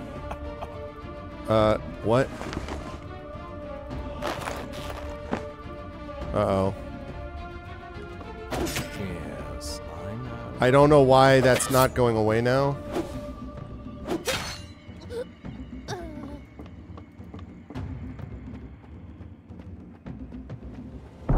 Guard this door with your life. Arvin, come with me. Hold on, Dad. I gotta pick up stuff.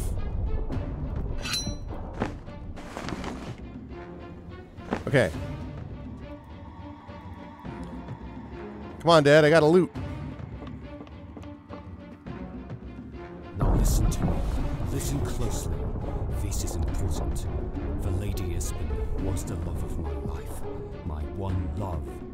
There was nothing arranged about our betrothal. And? You were never so lucky as to meet her yourself. But if you had, she can't stand these Darungul swine. Behind me is my dressing chamber. Go fetch my sword from there. At once, my lord. So tiresome. What? Search all the rooms. Leave no one alive. Snap. I wish I could get rid of that tooltip. Found you at last, Father. Didn't figure you would try and hide from your fate. To be betrayed by my own son. Yeah, I wanted to give it a try. Hey, what's up, Giltonum? I haven't seen you in a long time. Good to see you, Gilt. So, his son. I don't know how to get rid of this tooltip, but... I've learned a few things, you see. Things your priests and men-at-arms could never teach. I have gained a new perspective. Seen the truth of this world. So, you were not even paid in coin to turn traitor against your own house. Only pretty words.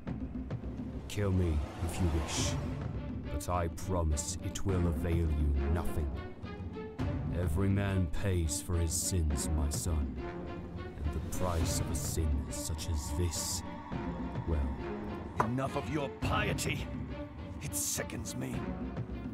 But your last decision, at least, is the correct one. Hold still, Father.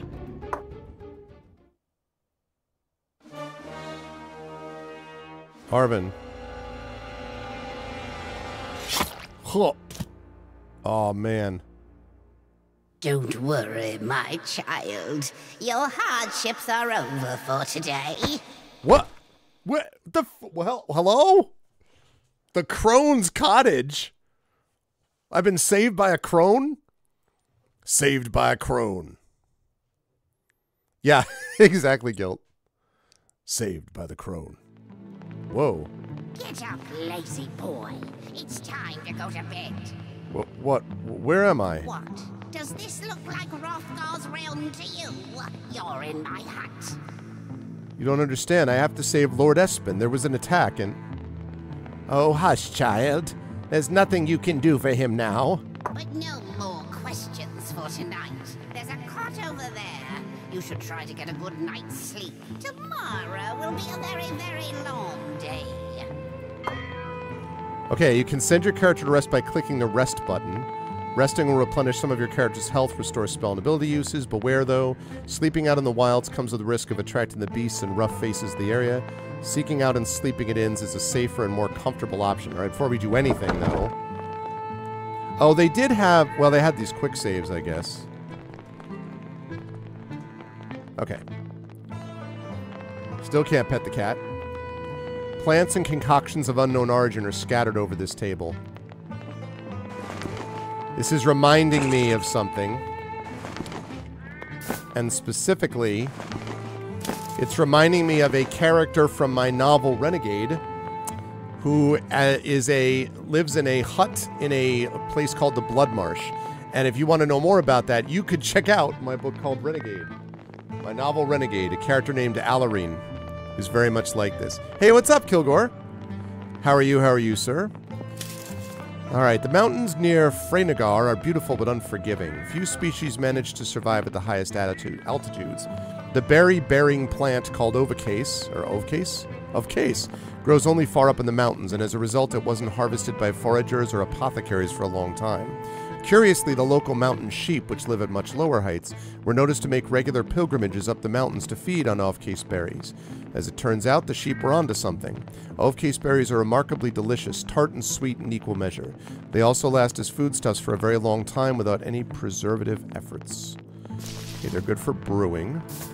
This is Powder of Annoyance, often used for pranks by children.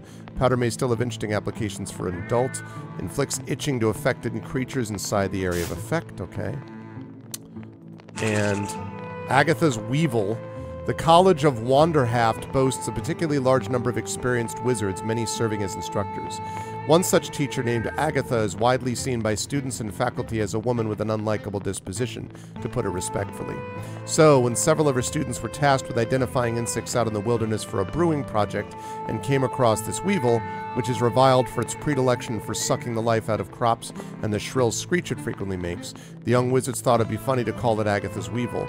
The students were given a month cleaning dishes in the kitchens as punishment, but the name stuck. Agatha, still a teacher at Wardenhaft, gets very screechy when this anecdote is mentioned. Okay. The hell?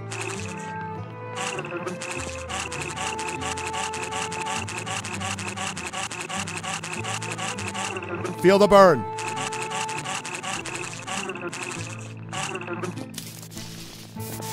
Ugh. Get out of there.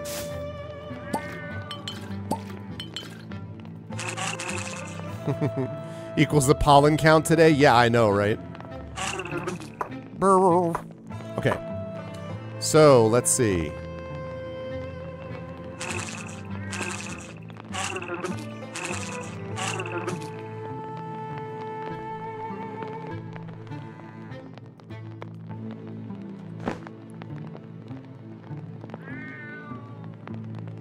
Okay. What do we got here? We've got ourselves a potion of healing. I like that. And a potion of cure-all. Restores all active hostile poison effects from the user. Yes, please. Okay.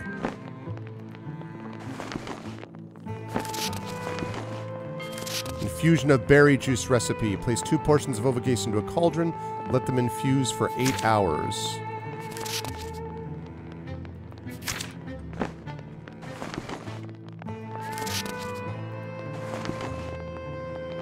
Okay. Oh, I need to get a cauldron and I don't have one? Is that the idea? Ooh. Now, I have light leather armor. I have supernatural high enough that I should be able to use this. And I can.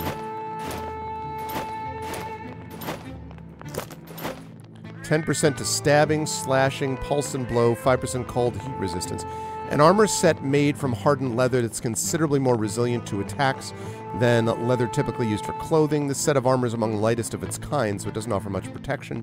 In turn, it's quite affordable and light enough the user remains with a great amount of mobility. Similar armors are ineffective against crushing attacks, but offer reasonable protection against cutting and piercing. Okay, and this one, 5555.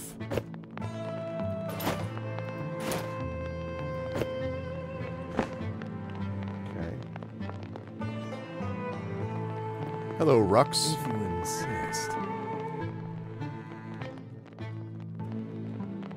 But I don't have a cauldron yet. I guess you get a cauldron. Yeah, it does. It does. I guess you need to actually pick up a cauldron, though. I can't, like, just go nearby the cauldron and have it work. I don't think.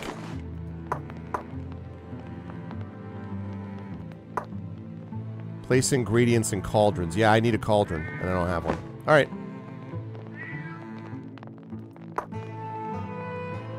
Wake up, lazy. Always sleeping, this one. Must have been raised by dream wraiths. Hey, just because you've clearly never heard of beauty sleep doesn't mean you need to impugn my work ethic. Excuse me, I was raised by... Oh no, he's... dead as a ghoul. More dead, actually. Now, how about you make yourself useful and weed the garden?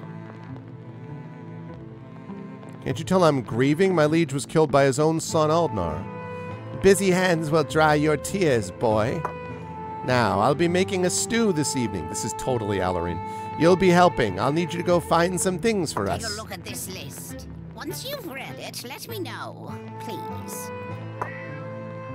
Okay. Gather the following. A handful of bruise root, 1 brown stem mushroom, and a slab of fox meat. Oh, good. You know how to read. I have something that will help you gather what we need without hurting yourself too much. Oh no. Dead smoke. Here, put these on. You're given an item with special attributes. When worn, such items may modify your character's attributes, skills, or even grant them entirely new spells and abilities. Ah, we have gardening gloves. A thick pair of leather gloves with a faint magical aura. No matter how much they're washed, they always seem to smell like dirt. Plus 10% to brewing and drying. Okay.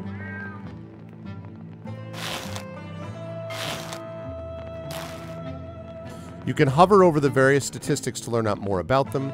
Offers the ability to craft potions and powers from various ingredients collected throughout Yerangul. Potions can mostly be consumed for a set of positive effects or healing, while powders can be thrown at or planted on enemies for a set of negative effects or damage. Crafting potions and powders from advanced ingredients or at higher heat levels will require investing some points into this skill. Good. You put your gloves on just like the rest of us. All fingers at the same time. Seriously. I know exactly, Gaia Shield. Yeah, I'm not sure what I think. I mean, that's common, though, Effect Life, right? VA is expensive. You weren't trying to put them on 1 finger at a time, were you? Good. Now, off with you. When you've got everything on the list, come back, and I'll get to making that stew. By the way, be careful of the creatures in the forest. They can be a bit bitey. Take this staff as well. It should come handy should you need to protect yourself. Traveler's Cane. Oh, there is a compare. Okay, there is a compare. I just wasn't looking at it if you hover over it. So, let's see. Wait. Let's see. 2 to 6, 3.5 seconds. I mean, it's faster, but otherwise... That cane sucks, lady. This is what you want. The Brilliant Sapphire Staff. I'm sworn to carry your burdens. Yeah, so it's got to compare if you hover over it. Lovely.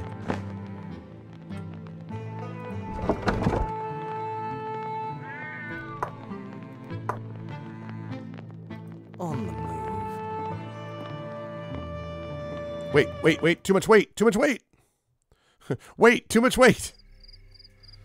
Yeah. Hang on a second. I got too much stuff. I probably don't need 2 battle axes. Nor do I need 3 shields, I suppose.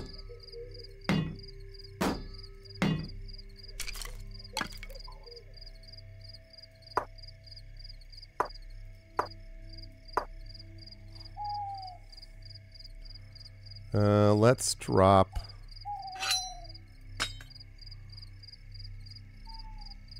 I don't need 2 old damp robes.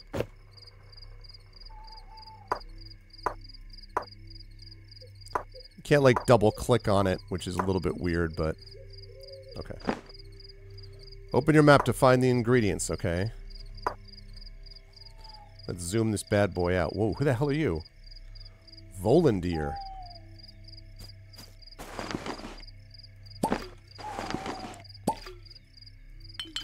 I love that these things stack. You could dual wield axes. Yeah, it's a little weird. It is a little weird, I agree. Well, this was originally kickstarted, I believe. Insist. Yes. Yes. Greetings, fellow traveler. I am Volandir. Please forgive me if I seem confused. I'm not well just now. The Druidic Order sent me to heal this forest. There is invasive species of spider I am to cleanse, but they have unfortunately got the better of me. I've been severely bitten, and they're venomous as well. I cannot continue. I considered approaching the cabin, but I was repulsed. The yellow spiders are destroying the natural balance in this area.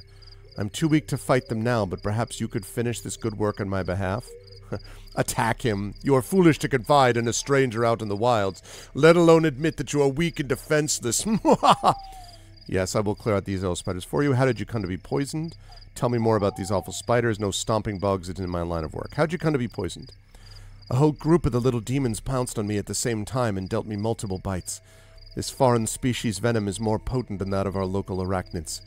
The wounds are not mortal. I thankfully took the antidote in time, but I shall be dizzy and weak for a while yet. Tell me more about these awful spiders.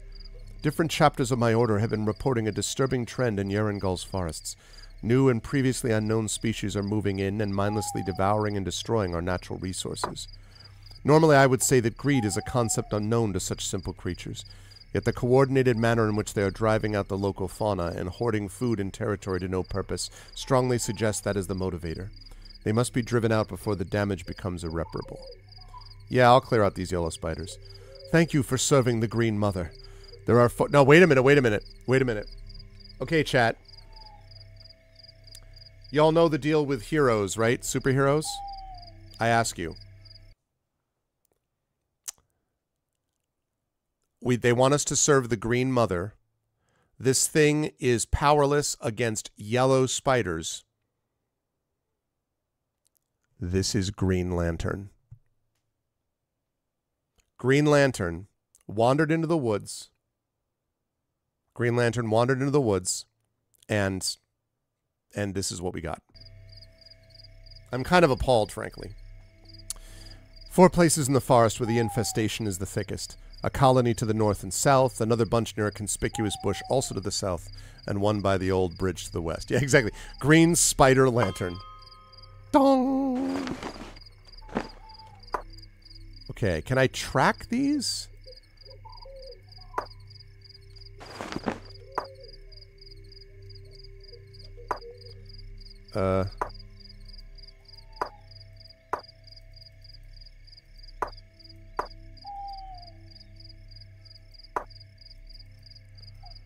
How do I track these, I wonder?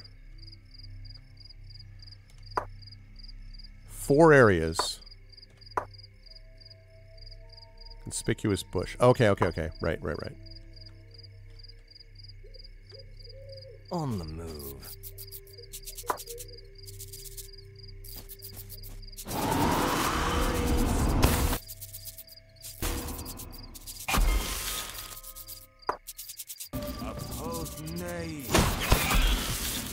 Yeah, let's go.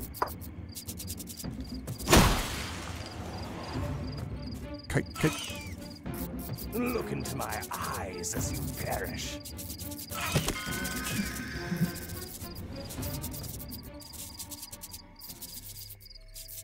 White Writher.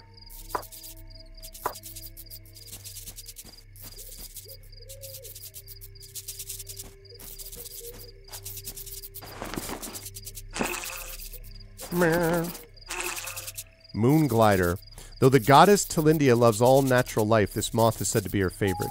Moon gliders have green wings that glow in the evening hours and can often be seen flitting around caves and heavily canopied forests, bringing light to the dark places of the world. Ironically, consuming a moon glider's wings may cause blindness, said to be a curse from the nature goddess herself. I do your bidding this time.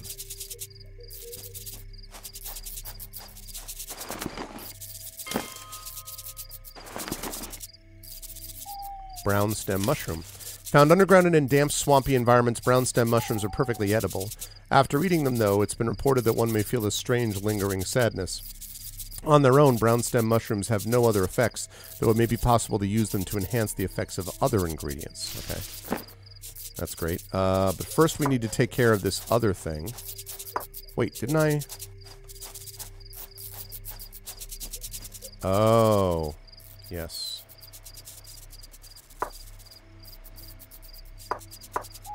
Wait, what happened with the... Oh, I'm out of those. Well, that's unfortunate. Okay.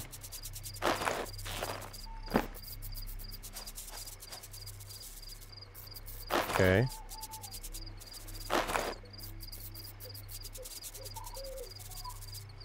Not weapons. How do I attack this thing?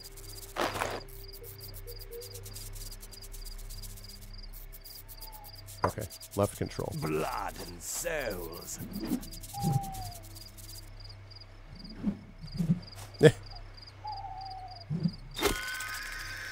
Okay.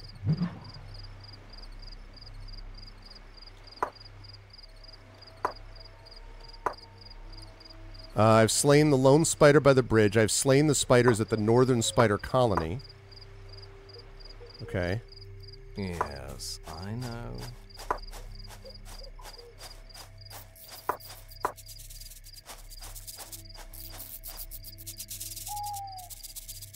I'm going to save this, and I'm going to see whether attacking these things makes a difference.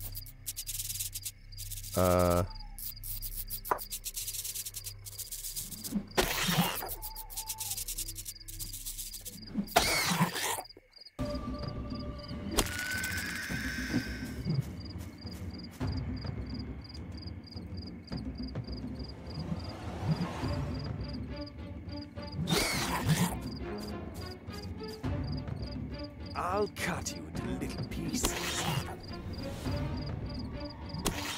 Okay.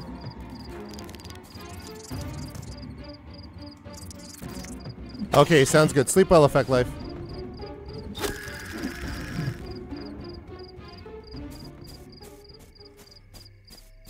So, Speak your mind.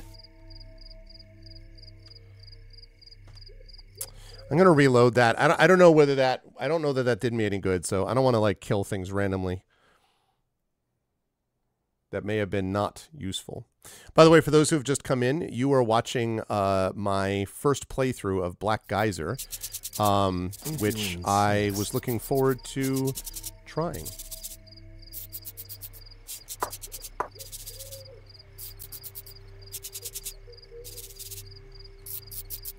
Look into my eyes as you perish.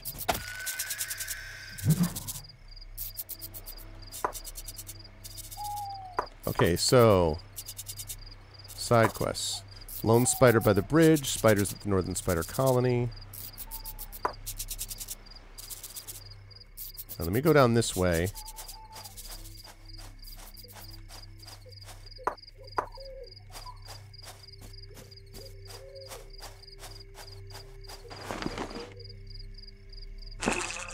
Slay the fox wandering the area to collect its meat for the crone. You can do this by ordering your character to attack it, then looting its corpse, or may alternatively use an offensive spell from among their memorized spells, which I've already used up because I didn't realize what I was doing. Okay.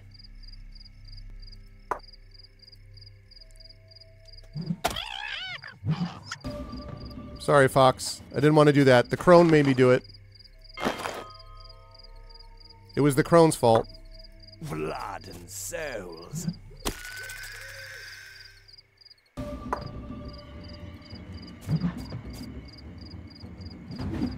On the move. I'm running. I'm running.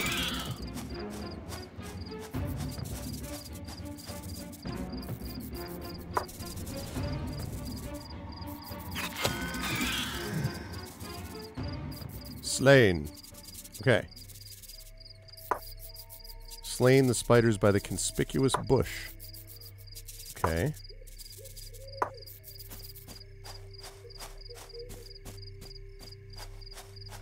The conspicuous bush. It does look conspicuous. He's running. He's really, really running. Ah, bruise root. Yes. Okay, I got all the ingredients I need. I'm not done yet. I gotta finish with this side quest. Whoa, what is this? Uh-oh. Okay, okay, wait, go back, go back, go back. I do go your back. bidding this time. I'll cut you into little pieces.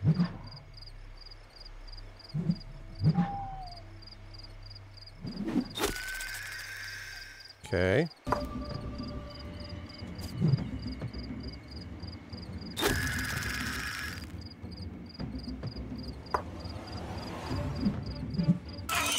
Ow.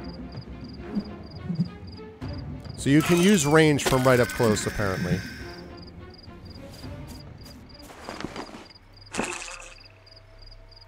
Okay.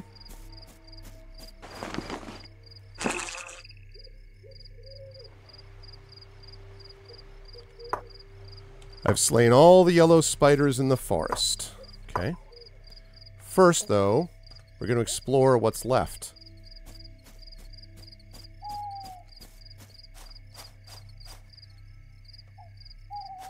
Some cool... I like some of these cool effects here. This is reminding me so much of my own book. Perhaps someone read Renegade and then still... No, Renegade only came out last year, so... The timeline would not work for them ripping off my book.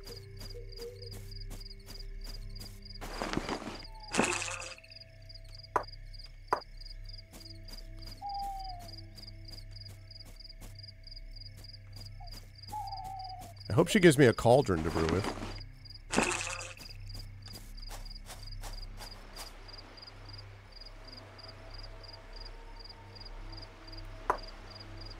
Hell take the hindmost.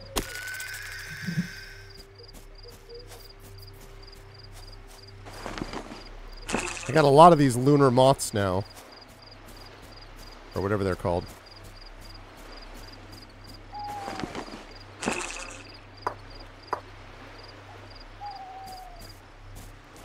Unless they're time travelers. Someone owned a special DeLorean. Roads? Where we're going, we don't need roads. Ooh, we got some daytime effects here.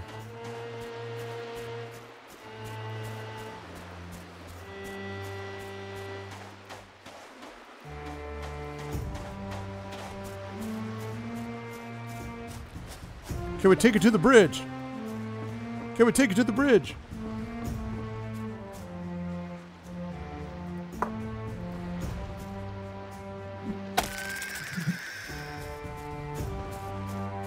Ooh. 3 pulse and blow. That looked like a critical hit, although I don't think that's what that actually was, but...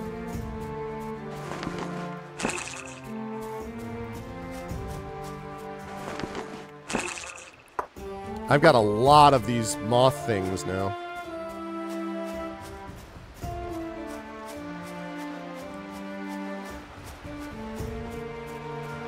On the move.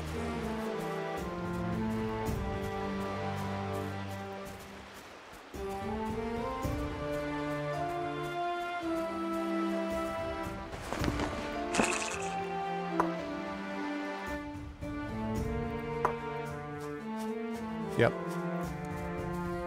Very, very Baldur's Gate-y. Which is good.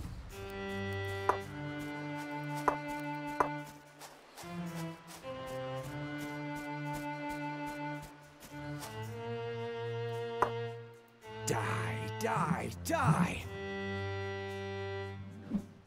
Wonder how I get more of these rocks.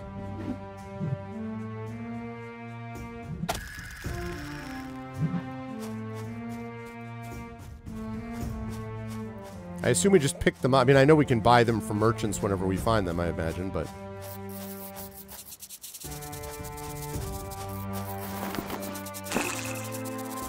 If you insist.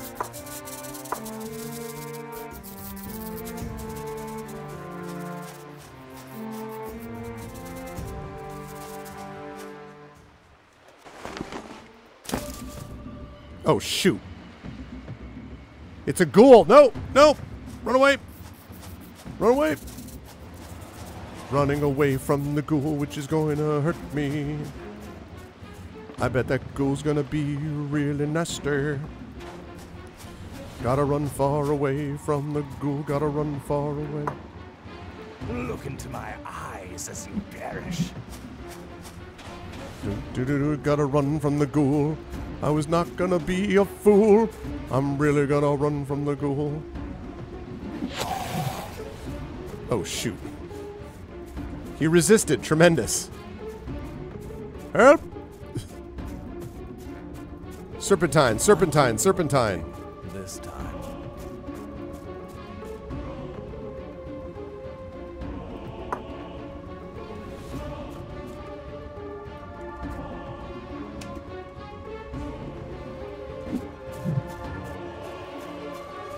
Running back over the bridge. Running back over the bridge. I don't know how hard he's going to hit me, but I bet I am not ready for him.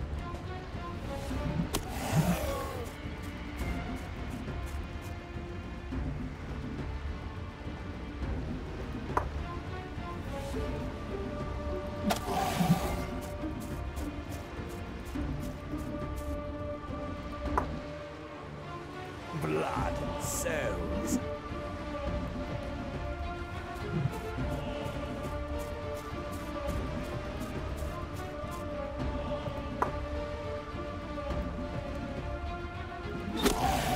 Yes. Uh-oh. Oh! No, that was bad. I'm running. Leave me alone. Run, run, run, run, run, run, run, run, run, run, run, run, run.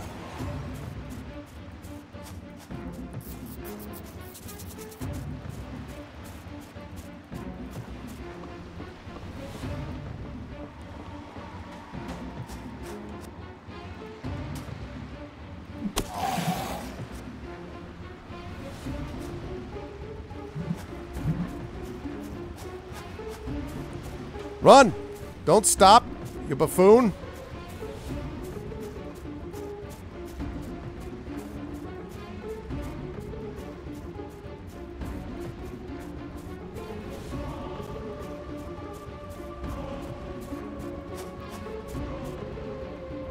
Die. No! What? Hello? Jeez.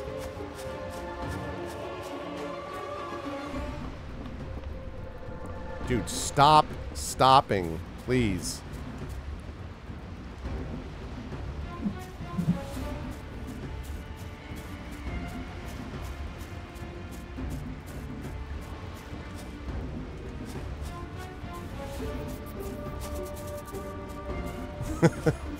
This is... Whoever said this was cardio was 100% right. I am getting my steps in.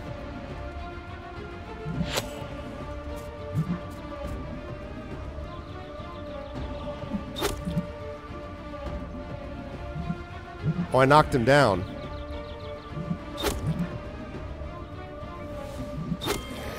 Woo! Oh my goodness. I got a ghoul's bone. Damn. A leg bone from a ghoul. These are notoriously difficult to work with as they're harder and less brittle than bones from other creatures. Luckily, these same traits transfer over to potions made with a ghoul's bone. Damn, man. I do your bidding this time. I'm carrying too much? Oh. Because I have a million moths, probably.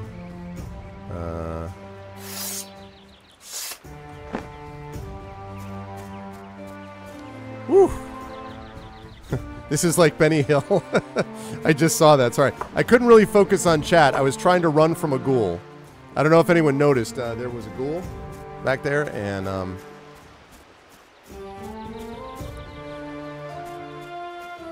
he was running after me saying, "I'm just a ghoul.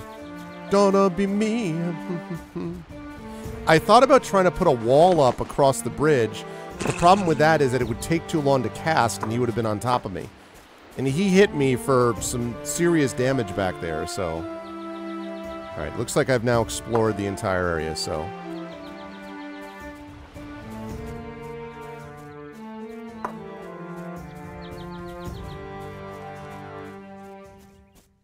Yeah. I mean, in Baldur's Gate, famously, in Baldur's Gate 1, there's a bear outside, like, the first inn, like the starter inn.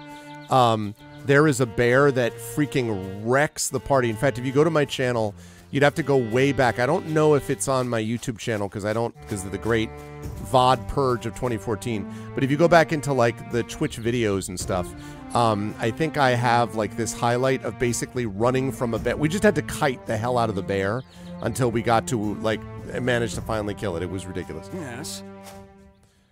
The yellow spiders, are they all slain?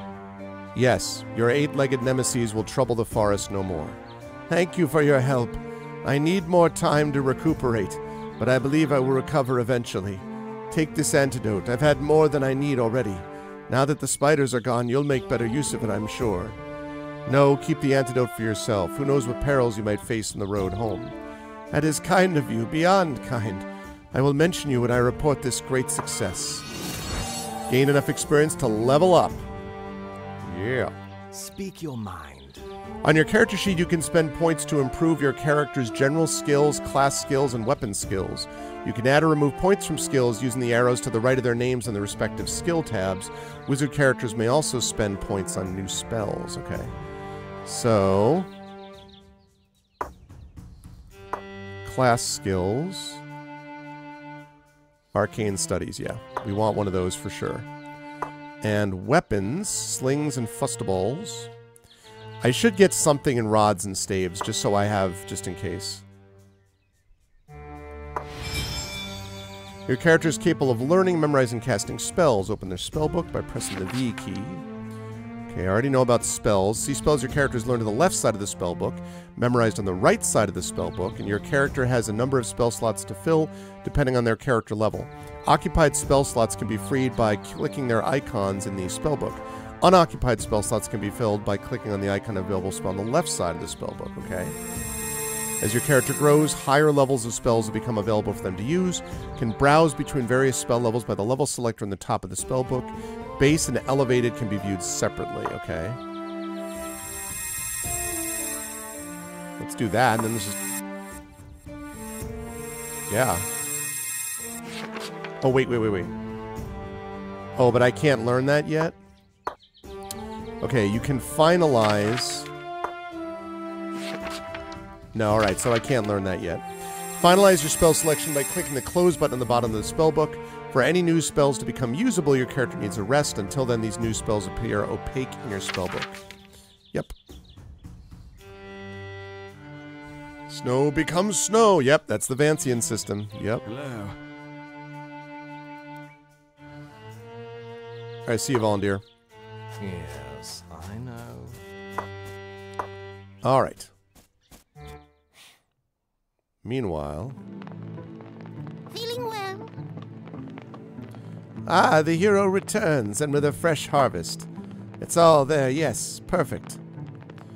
How can you tell what's in my pack and what isn't? Oh, let's just say it's just a feeling. It, like everything, is where it should be.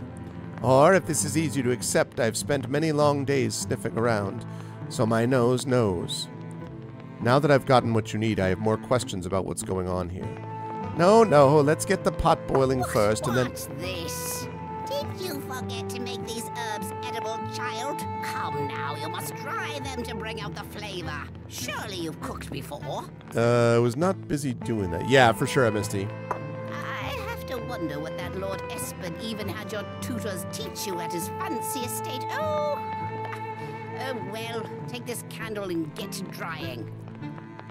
And crush the dried herbs into powder so we have something to season the stew with. Various materials collected in the world may serve as ingredients for crafting. Plants, mushrooms, fruits, and insects can be brewed into potions or dried and crushed in powder. Besides the fresh materials, you need tools to perform these actions, a cauldron for brewing, and a heat source like candles or a lantern for drying. To begin drying, you first need to open your inventory screen.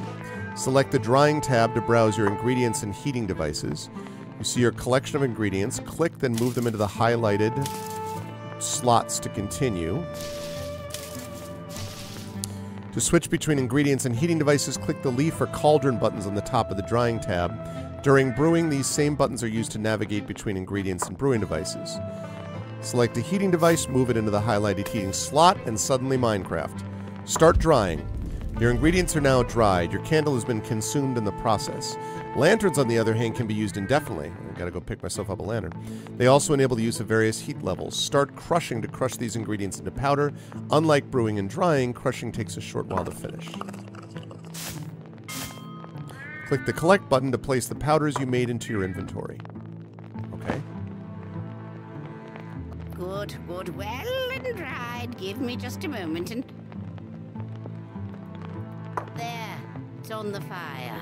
Now we have a few precious moments to spare. We should talk. About talking. There's never enough time, and our time would be better served by... you're trying to teach me something. Very good. I think you already have the hang of it. But in case that was a fluke, the idea is this.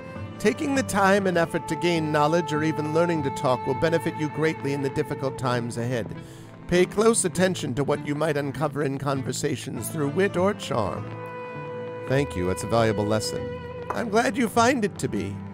Now, I'm certain you have more questions. Perhaps I can continue being instructive. Can I leave yet? No.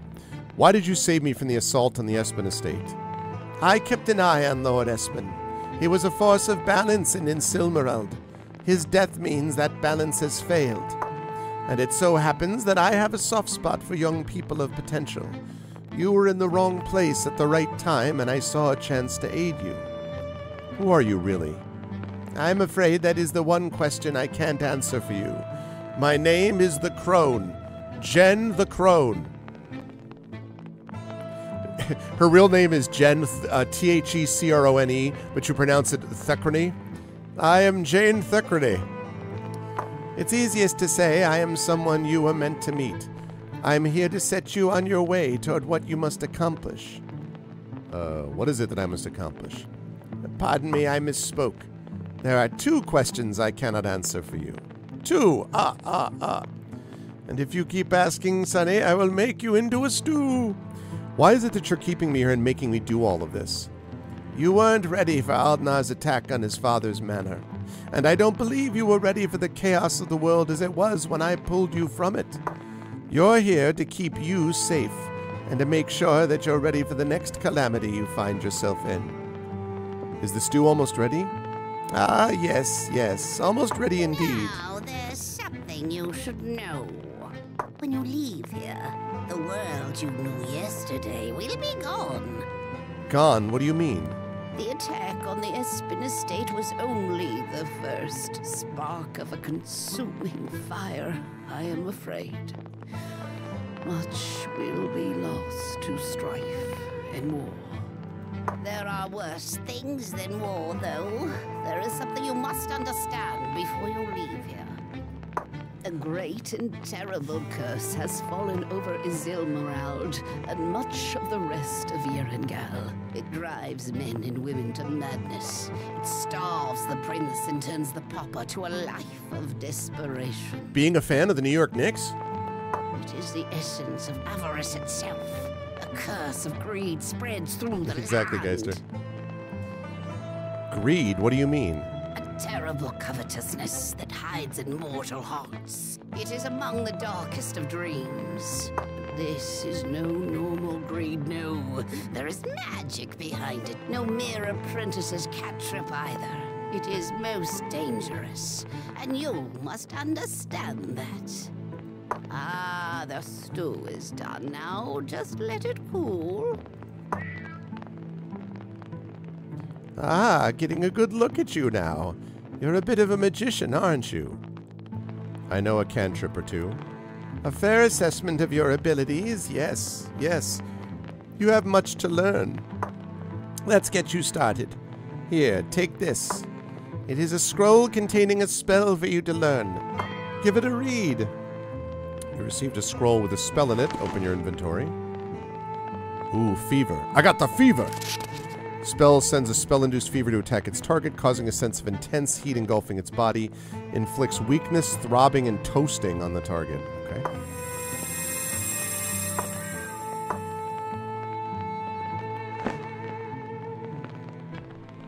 Ooh. I detected a trap. Very good.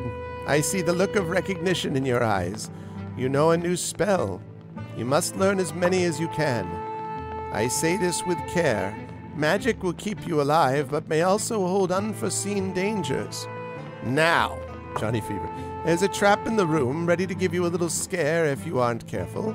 Go see if you can find and disarm it. No time to waste. Well, there is some time because I'm going to get rid of some of these. Nah, I don't like it. I don't like it. One of these, now I do this. There we go. Okay, the magical perception skill can be used by wizards to find and disarm traps with magical components. To use your skill, open the skills bar above the portrait row, then click the magical perception button to commence using this skill. Click on the trap's highlight and your character will head towards it to disarm it. The closer your character is to a trap, the higher the chance that they will sense it. Finding one is easier than disarming it. You might find your character unable to disarm traps that they detected. You can try again with a greater success after investing more into this skill. Very good. The freezing enchantment on the trap was but a mere nuisance. Other devices like it may not be as gentle. As a wizard, you are a wizard, you'll be running across many peculiar things on your journeys. Some will mean you harm, but you have the senses to spot them in time. But what is it that we... Oh, yes. We've done it.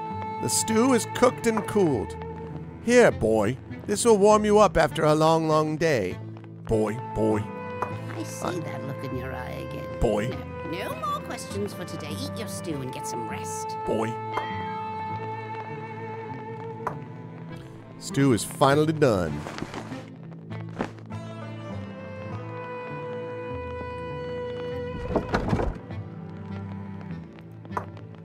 Okay.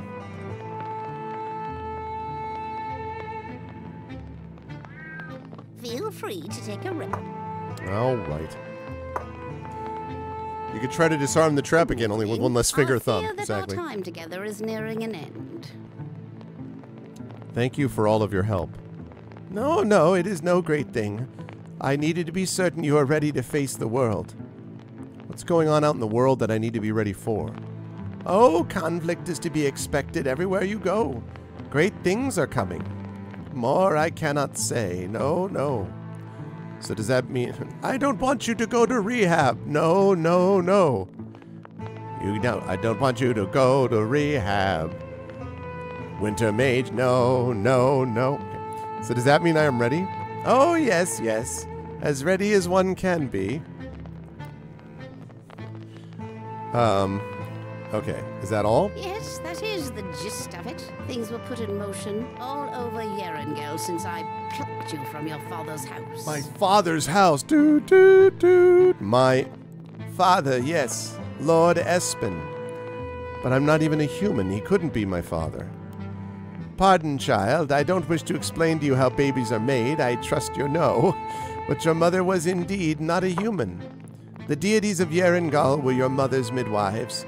They had a purpose in mind for you, and they had to secure your safety so that you could live up to that purpose. You were born into a treacherous world, my dear. It's a mad, mad world.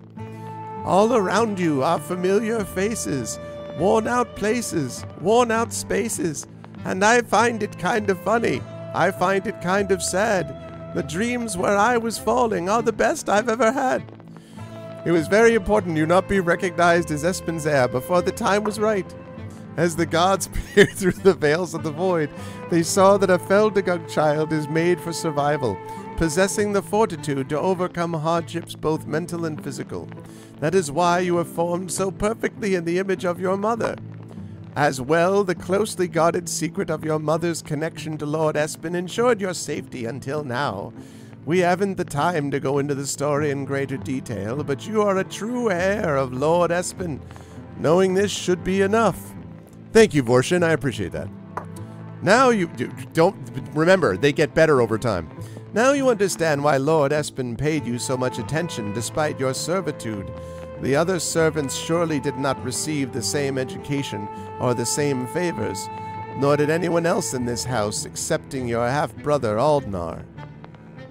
Oh gods, he killed our father. He did? and that is the world I must send you back into. One where the sole heir of Lord Espen committed patricide. He didn't have to cut you off, make out like it never happened and that you were nothing. You didn't have to stoop so low. Have your friends collect your number and then change your number. I guess that they don't need it, though. Now you're just a bastard son I used to know.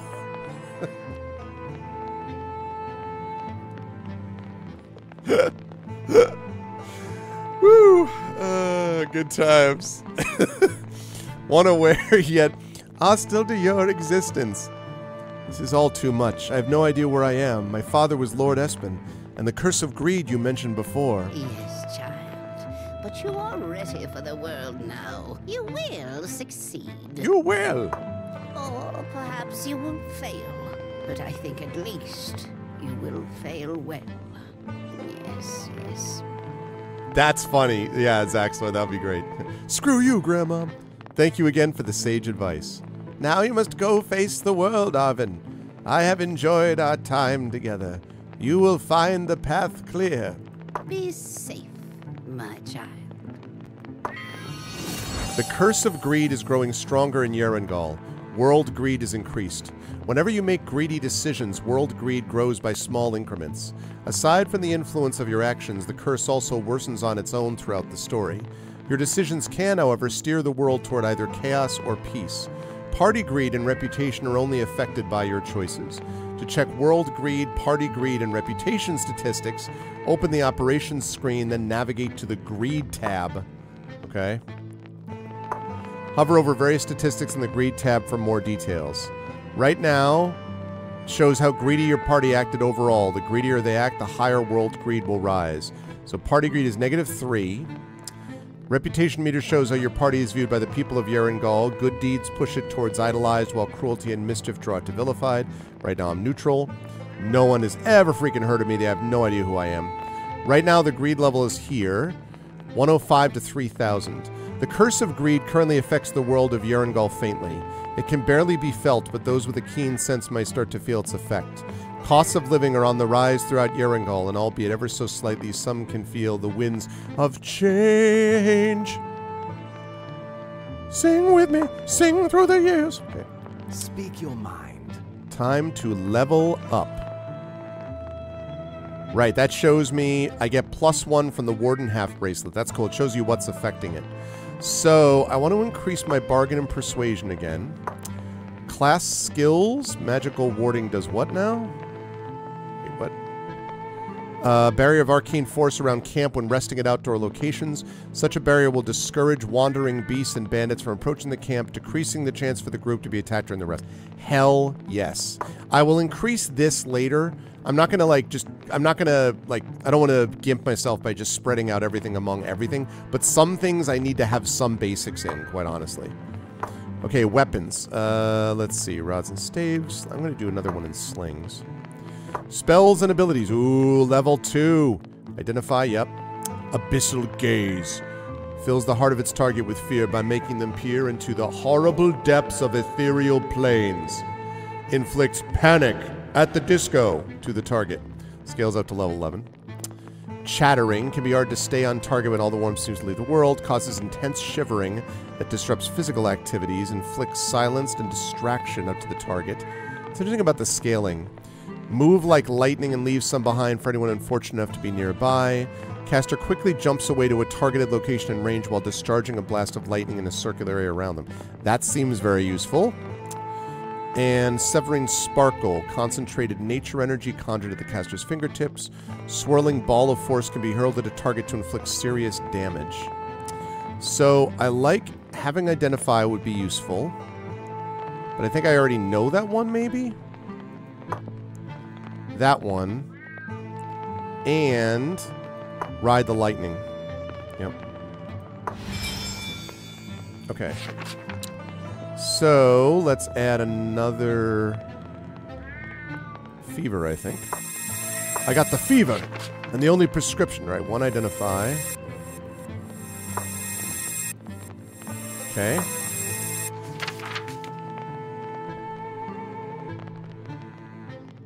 No.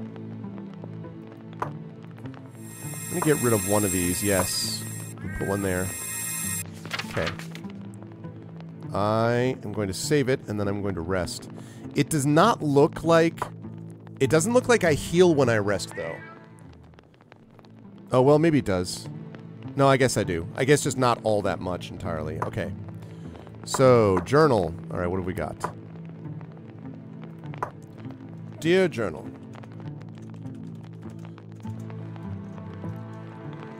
Today I spoke to something called GOG Chat. I wasn't certain what to make of this odd creature, or truly assemblage of creatures. Some of them seemed to be distinct voices, which would even disagree with each other. On one thing, they could all agree. However, my puns are epic. April 23rd, 2024. The year of DRM free.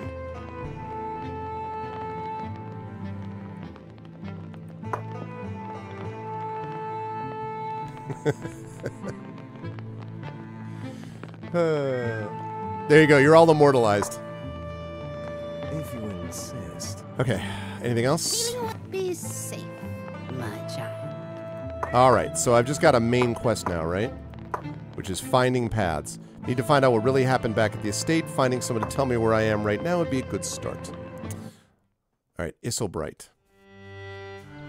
You can now travel between the overworld areas of Yerangul using the world map. You can visit the neighbors of your current area by moving your party to the edge of the area, then clicking the border with the cursor. Okay. Southern or eastern edge of the current area, hover the mouse over the border to get a travel cursor, then click it to open the world map, which is exactly the way. Is that a travel cursor? Okay.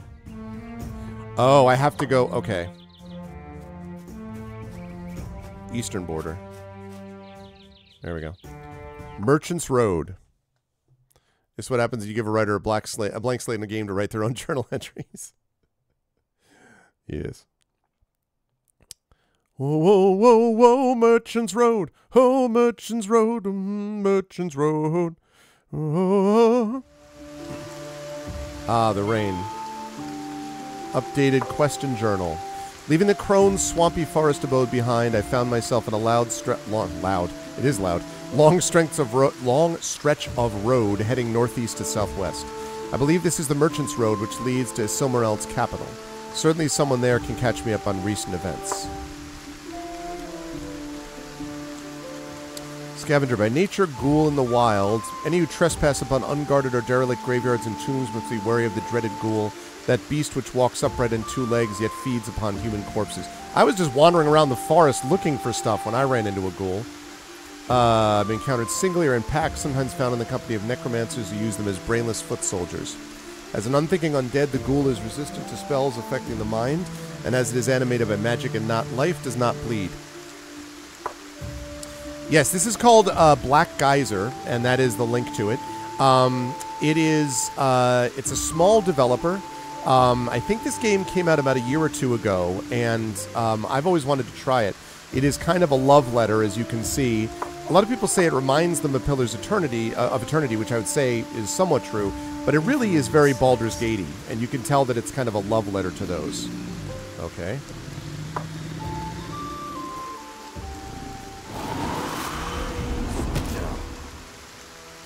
Uh-oh. I think a mistake was just made.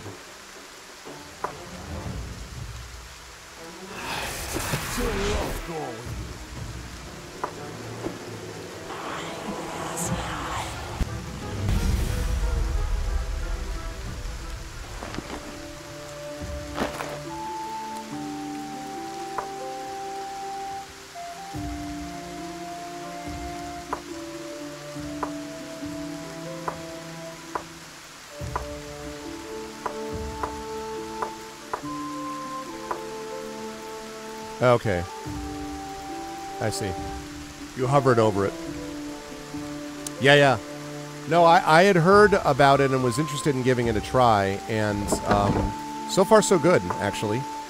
I am quite like this so far. Wait, what do you mean I'm slowed? Oh, because I'm carrying a wolf. Okay. All right, fine, game. Listen, maybe this is a little much, okay? I grant you. Maybe 4 animal pelts is a little much. How do I split those, though?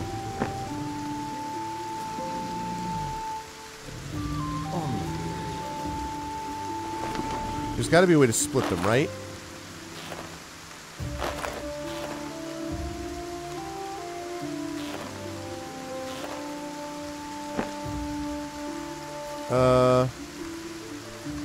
Is there a help function here? Quick save. Fast mode. What is fast mode?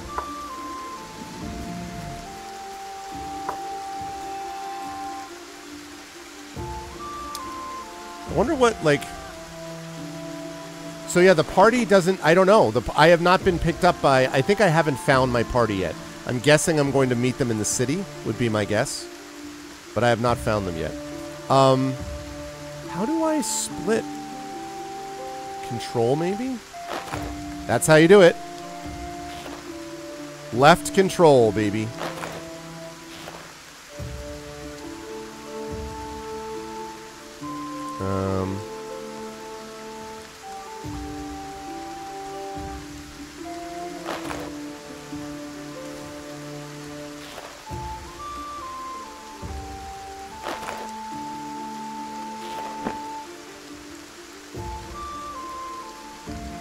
I do your bidding this time.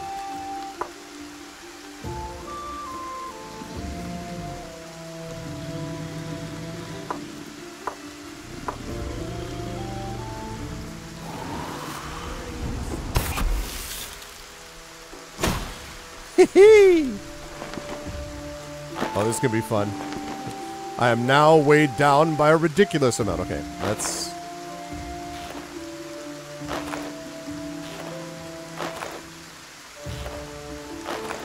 Drop. Actually, wait. Base price 30. Yeah, this actually... Drop.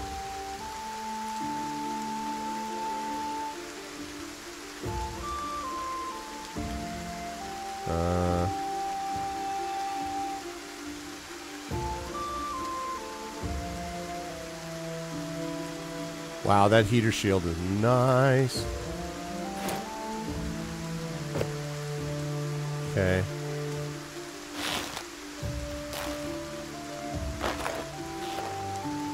Okay. Yes, I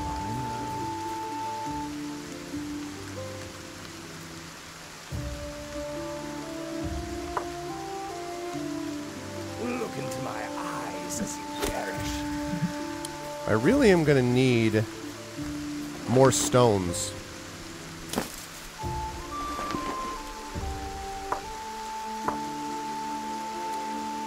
Blade weed.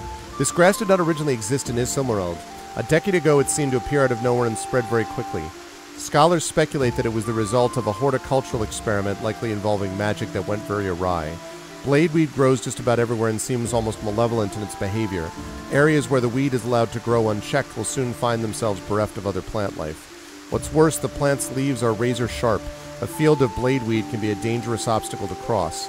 On the positive side, it does have some remarkable alchemical properties. It'd be interesting if when you pick that up then, if you got hurt from it. This is a little loud. Sound effects here.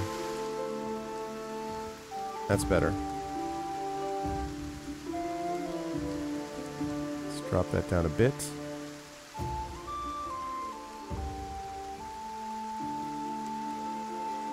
There we go. Aha.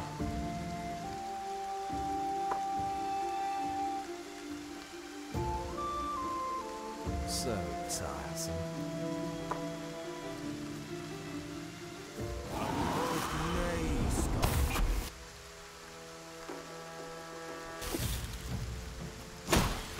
Okay.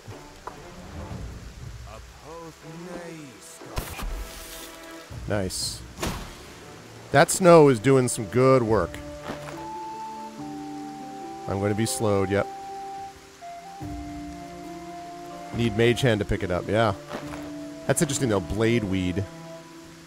Well, that's going to be too many, isn't it? I think I have... I certainly need those. I wonder if you can sell those recipes once I already have them. Interesting. 88 pounds.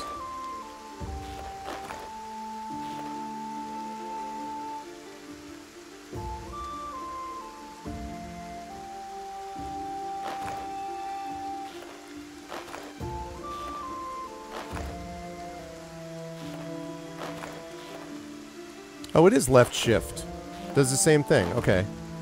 See, that's funny. I wouldn't have known that except for the fact that that's always been the way it is. The standard is either left shift or left control is the way that you do that. I do your bidding this time.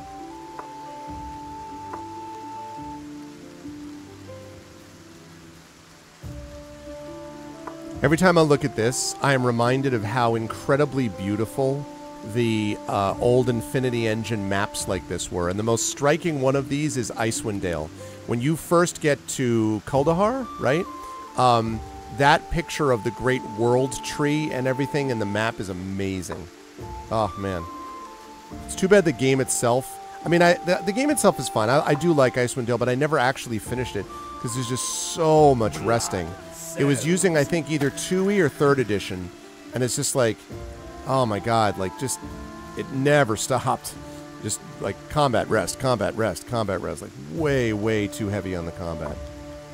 How many of these stones do I have left? 10 stones left. I really need to find some stones. Need some stones. Yes, I know. Oh crap. Oh, jeez. Oh, jeez.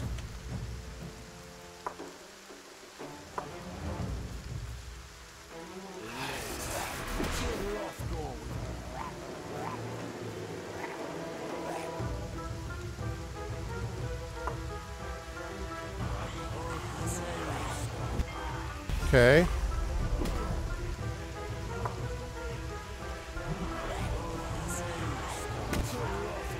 So you can definitely get interrupted.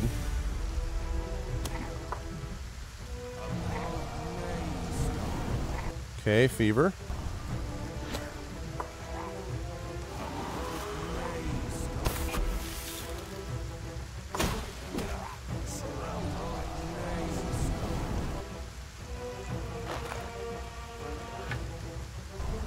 I'll cut you to little pieces. There we go. Nice. I'm glad that I'm using leather armor and that I put some points into that. I had a feeling before I found something. Yes! We got more stones, baby. I had a feeling before we got to the city and I got the rest of the party that there was going to be an issue. Okay, that leather belt's nice, but it's not as nice as what I have. That I was going to be in trouble, I had a feeling, if I didn't have some way to protect myself. Okay, so infusion of berry juice, right?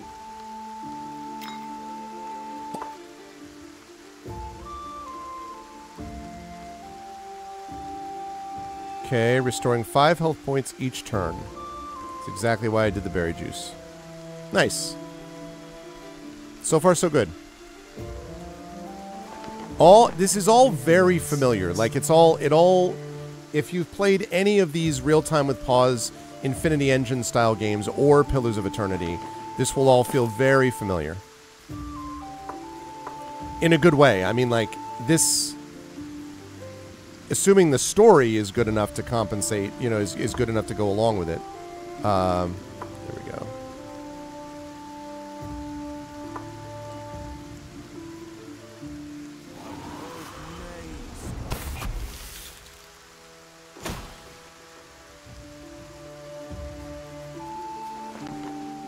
Yeah, no, I can't pick that up.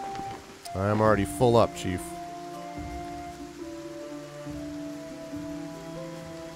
Wait, Hell take the high. No. I want you to use your freaking ranged attack, please.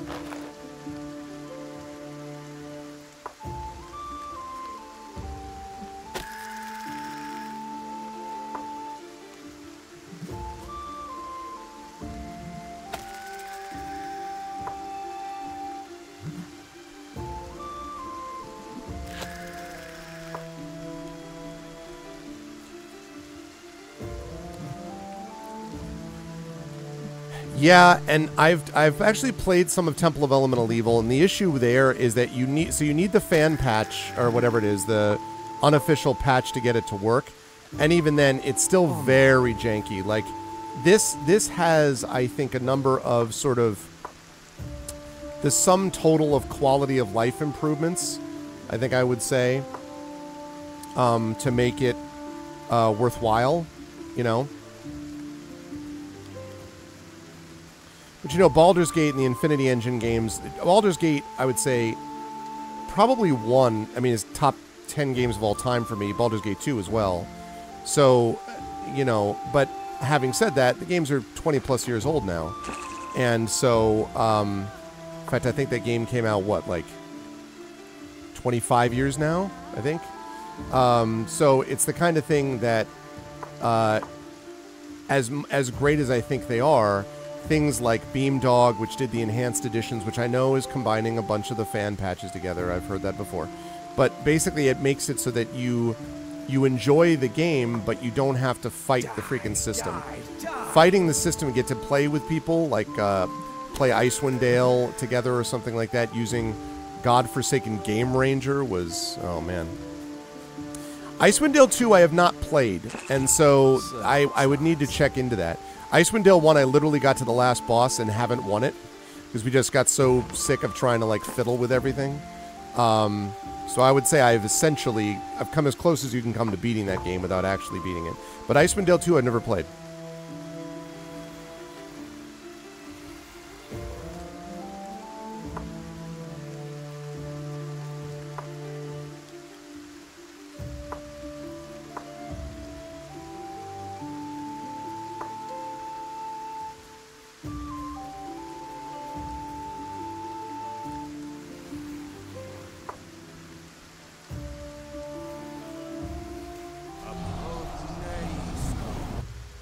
Okay.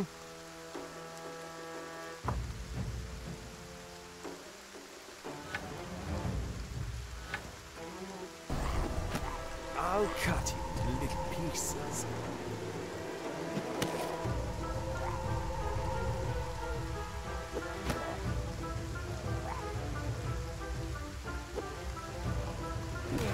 Surrounded by curves. Okay, there we go. See, I basically sent one of them away for a while. Ow.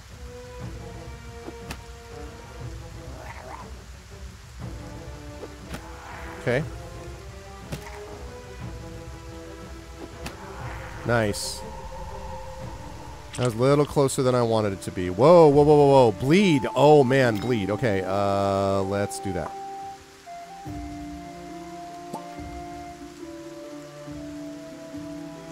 Two remaining turns. What? Aw, the bleed outshot the healing? Oh, for the love of Pete. Come on now. I did not think the bleed was going to outstrip the heal. Well, crap. Fortunately, I saved right before that, so not a big deal. Damn.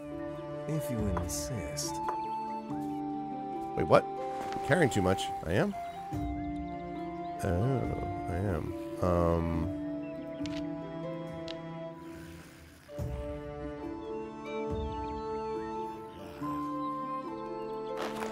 How are you, Kilgore, by the way?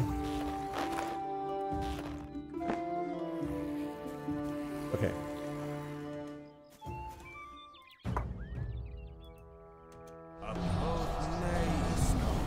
Look into my eyes as you perish. Okay. I are good. Come on now.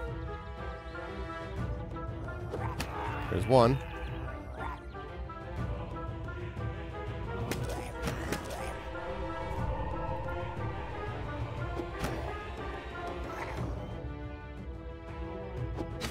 Okay. Close in attack. He looks like, what's his face from, oh my gosh. What the heck is this? Styx. He looks like Styx. Okay. Ooh, the candle. I love that. And that's a spell that we can write, isn't it? Oh, no, no, no. Hand of Mercy. Target is healed. Learnable by Spellweaver.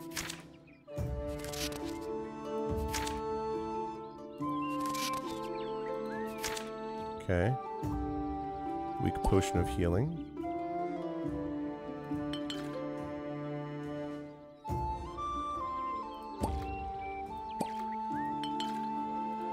Okay.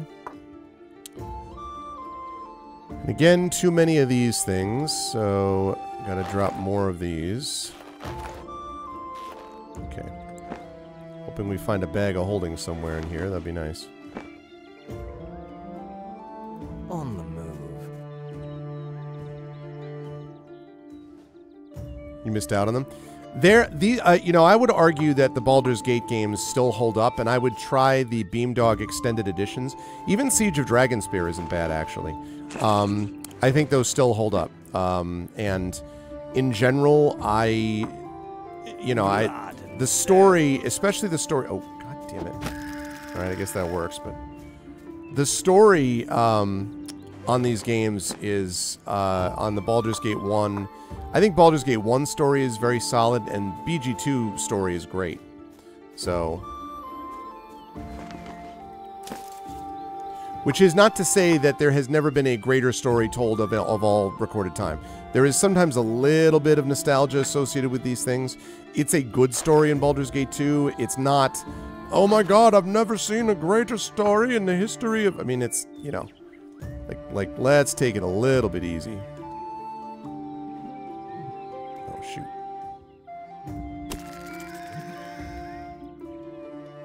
I do your bidding this time. Yeah. No, I agree. I mean, I think it depends on... Ooh. Okay, that is wolf. In fairness, I think the jank, as we were talking about, I think it depends. Like, some jank is pretty janky. Like, if I'm being honest, I mean... I'll cut you into little pieces.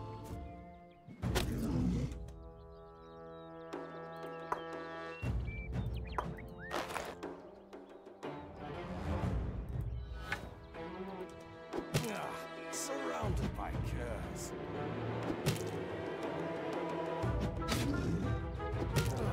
Ouch. Ouch. Damn it. You can do it. Oh my god. Dodge, dodge, miss, miss.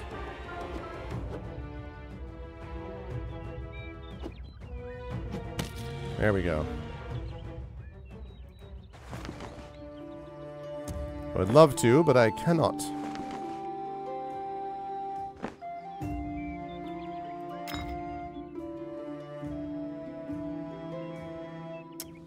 Let me use this.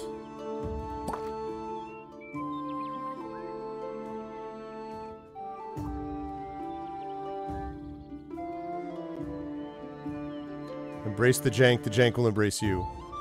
Your brother likes Planescape Torment. Planescape Torment is excellent. If you lean into what Planescape Torment is excellent, but you really have to lean into it. It is not, like, Baldur's Gate is obviously much more traditional heroic fantasy, so you want to make sure that you don't, don't overestimate what it is, basically, in terms of, like, the combat in Planescape Torment was never great. That was never the point of the game.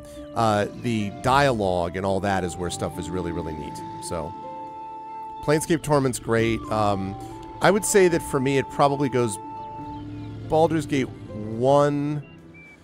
It's hard to say. I do like Baldur's Gate 2, but it was a little bloated, so... But I guess probably BG2, if I'm being honest.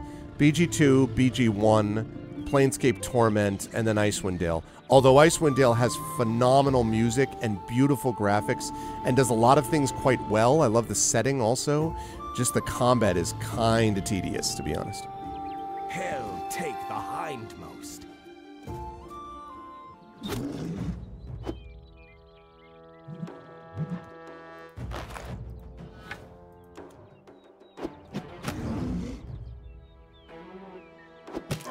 Ow.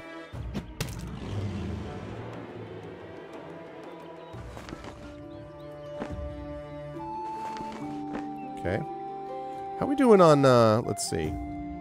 4,408 out of 5,850. I'm level 3 right now. Okay. I mean, the reality is I probably could just stick to the road, and I probably wouldn't have to deal with as many of these, like, wolves that I've been having to deal with, but... tiresome.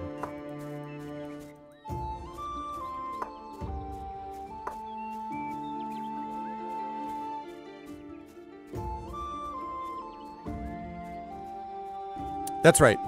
Yeah, that's right. The combat is secondary, yep. Planescape Torment was very much about the story, which at the time, for an RPG, was something... Whoa, what happened? Oh, God. Well, this looks bad. Holy crap. What happened here? This looks bad, people. Yeah, I can't carry that. Can't use it, can't carry it. Same for this. My goodness.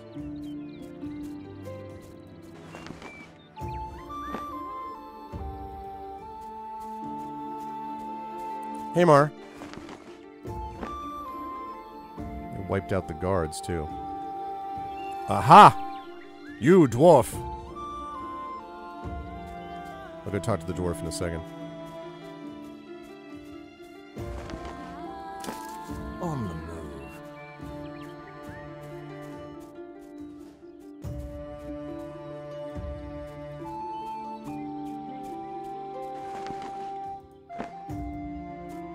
I'm listening. A sorry sight it is. Do you know why they were fighting? Is that a serious question? Even a league beneath the Skag Mountains, everyone knows of the war. 1 league into the sky, everyone knows about birds. Huh.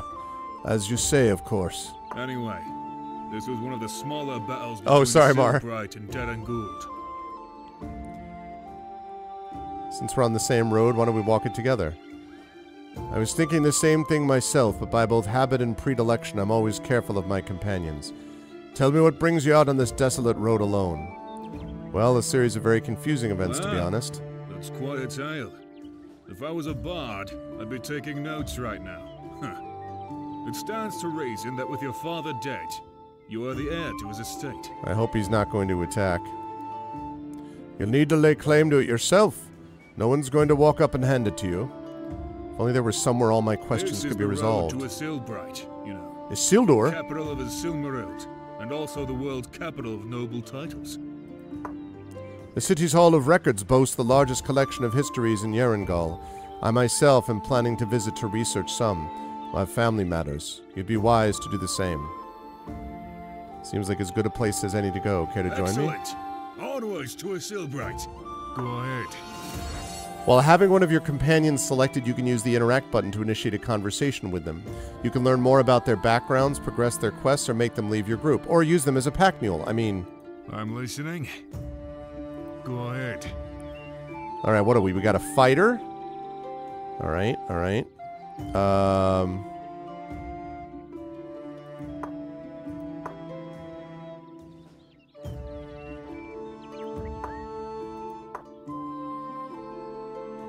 Let's see.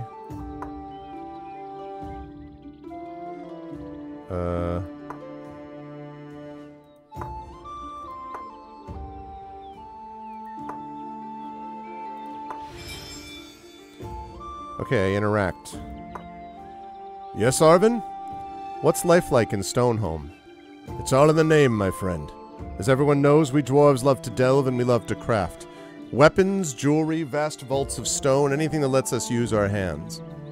I mean, I don't know. I'm enjoying it a lot so far, Mar, but it's a way of living as satisfying as it is simple. Or at least it used to be.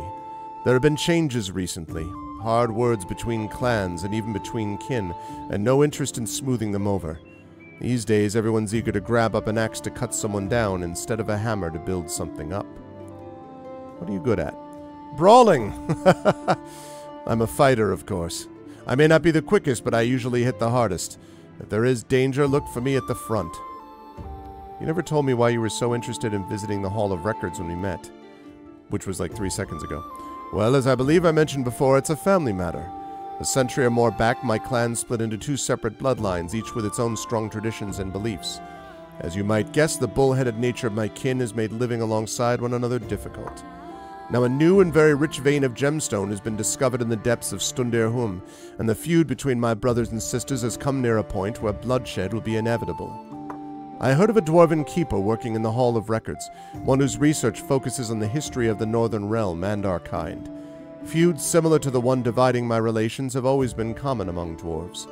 I need to learn from him how such problems were resolved by our ancestors. All I know about this fellow is his name, Hallbrag. Oh, humble Hallbrag. I need to talk to him as soon as we get to the Hall of Records. Okay. Make our way to Isilbright, definitely, then the Hall of Records. No better place to settle questions about history and family. Answers I need to find for myself as well. Okay. What do you need? Whatever you say. Okay, here's your inventory. Wooden heater shield. Oh, well then, alright. I go. It's time to pick up some stuff, my dude. You can wear this, right? Okay, that's not as good. Yeah, it's not as good in heat and cold, but the rest of it's good. Okay. Speak your mind. Let's see. Okay, so I can give him this stuff. I'm so glad that I came across you, my friend. You make a perfect pack mule. I mean, companion. You're a perfect companion. I'm so glad you're here to take my burdens. You are sworn to carry my burdens, are you not? Okay.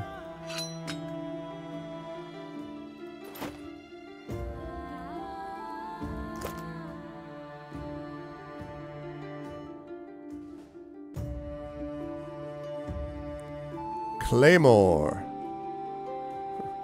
Claymore. Okay. I bet he can't use that, though, can he? Yeah, no. I mean, he can use it, but only, yeah. Two-handed, not what we're looking at. Not what we're looking for.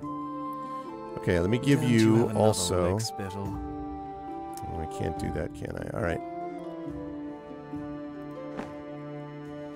I'm listening.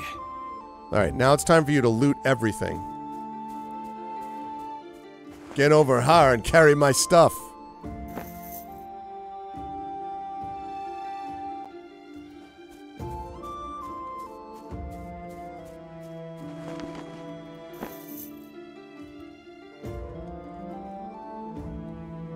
As you say.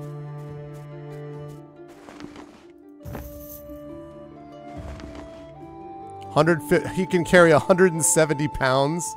And I can carry... How many can I carry? What? I can carry 68 pounds. Wow. Wow. Okay. Let me save this, and I'm just going to finish exploring this one little area, and then we will wrap for the night. I'm really enjoying this, actually. Lots of beef there, yeah. Now, the thing that I'm confused about is I created 4 other characters at the beginning, but as Echo pointed out, they didn't come with me yet because I'm assuming I haven't met them yet. But I don't know if this Helgar is just like a temporary thing. You know, like I don't know if it's just a temporary situation or if eventually he's going to be or not. Oh, really? Yeah, that's the Amazon. Await your instructions. Speak of the devil. Hey, Arvin, want to travel together? Yes, come with me. Oh, okay. Really is like, there's no even explanation. It's just like, hey, what's up? Yo. Like, okay. What? Whatever you say. That is very funny. I was like, what about the other person? It's like, it's that easy. You just walk in there. And then she's like, hey, what's going on? Like, no, you know, let's talk about what this is like or whatever. Just, no, just, you know.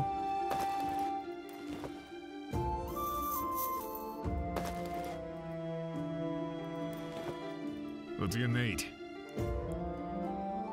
That's very, very funny. A spiked club. Is that your...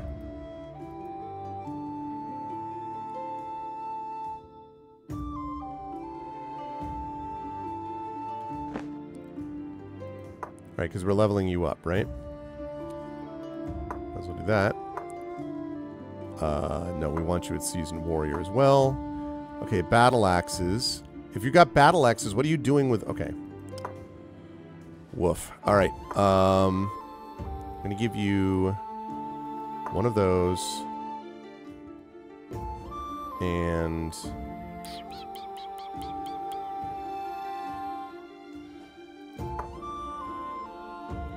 Okay. And then we have this one. Let's do one of those.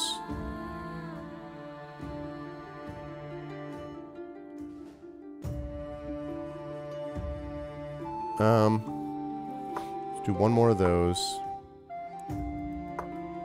Okay.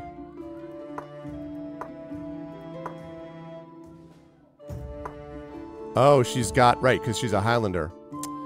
And I want to do... Okay.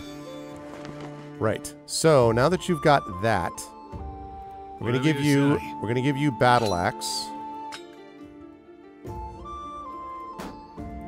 Point me at the danger. Okay, no, it's not as good. But that's going to be as good. I think. Yeah, that's the same. Faster. More critical chance. Base parry chance. Yeah, it's better. Go ahead. You need only to ask. No, I'll keep her like that. That was hilarious. I'm just going to run around there. I'm just going to find her like, hey, hi, Arvin. I'm like, hi. Fancy meeting you in the middle of nowhere. Just like... Here I am.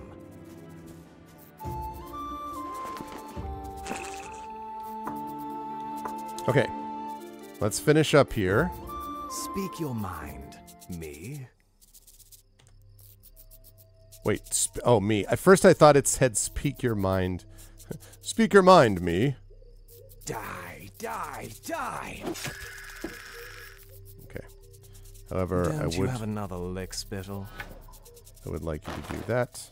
I really need some stones. I know.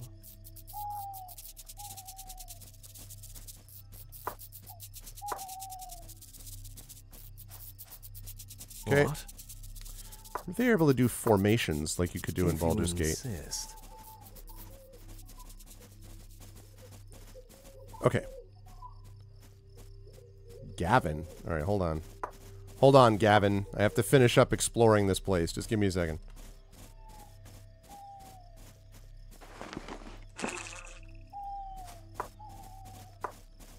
Okay.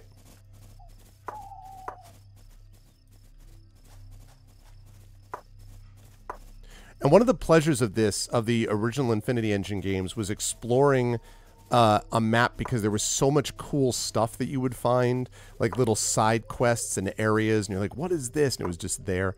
That was always very, very cool. Hello? Good day, kind sir. On your way to Isilbrad, I warrant? A wise choice, given the circumstances. It's been several days since I fled Darren Gould.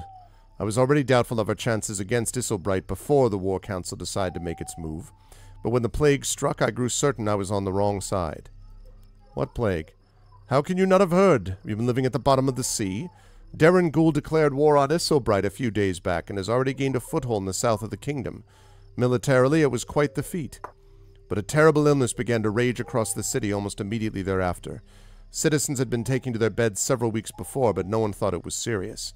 Now they begun taking to their graves, and in the dozens. I took that as a sign to leave town. But don't you go calling me a coward.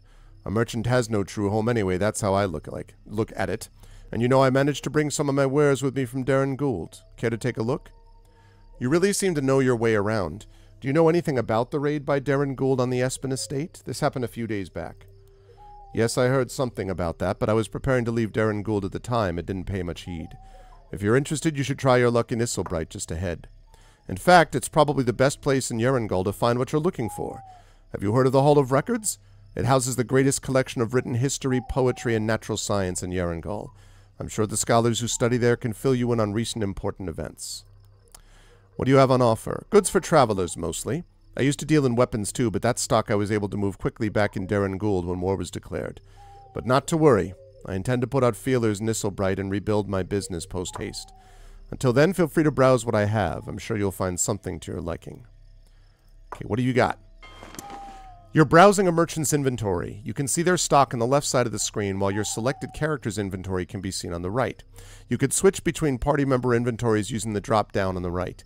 You can also filter the merchant stock using the item category buttons on the top left. Try using the all filter to display all items this merchant has. Multiple items can be selected by clicking on them while holding the control key. Okay. Very cool. Well, first of all, we're going to do this. Sell, sell. Select all common. Yeah, buddy. Okay. Excellent. I'm glad this merchant has got lots and lots and lots of stuff. That's cool. All right. Round stone. Yes. I need that. Quantity 100. 200. Okay. I've used it all up.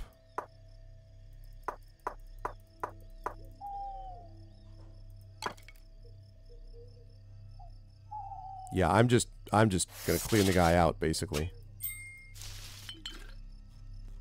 Do you have a cauldron? You do have a candle.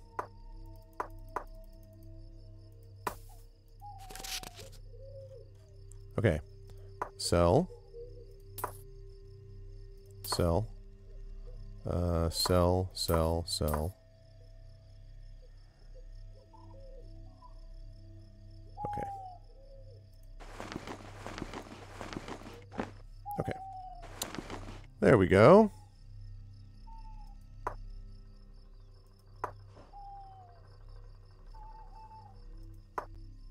He still doesn't have a cauldron either. And then it shows you recipes, like powder recipes over there. I don't have any powder recipes, though. I do have these, but I need a cauldron. Oh, unless... No, I don't have any brewing devices, and he doesn't sell them. Okay. Well, that's fine. I do your bidding. Here I am. Okay. Cool. You said leave probably affect others. Yeah, I know. If you insist. I'm reminded of a fairly recent experience IRL, Meshtai, you know what I'm saying? About people who kind of didn't realize the importance of behaving differently during a plague, if you will. Strikes a little too close to home in some ways. Okay. All right, I'm going to save here. I'm going to go to the next map, and hopefully that's not going to open up a whole other thing.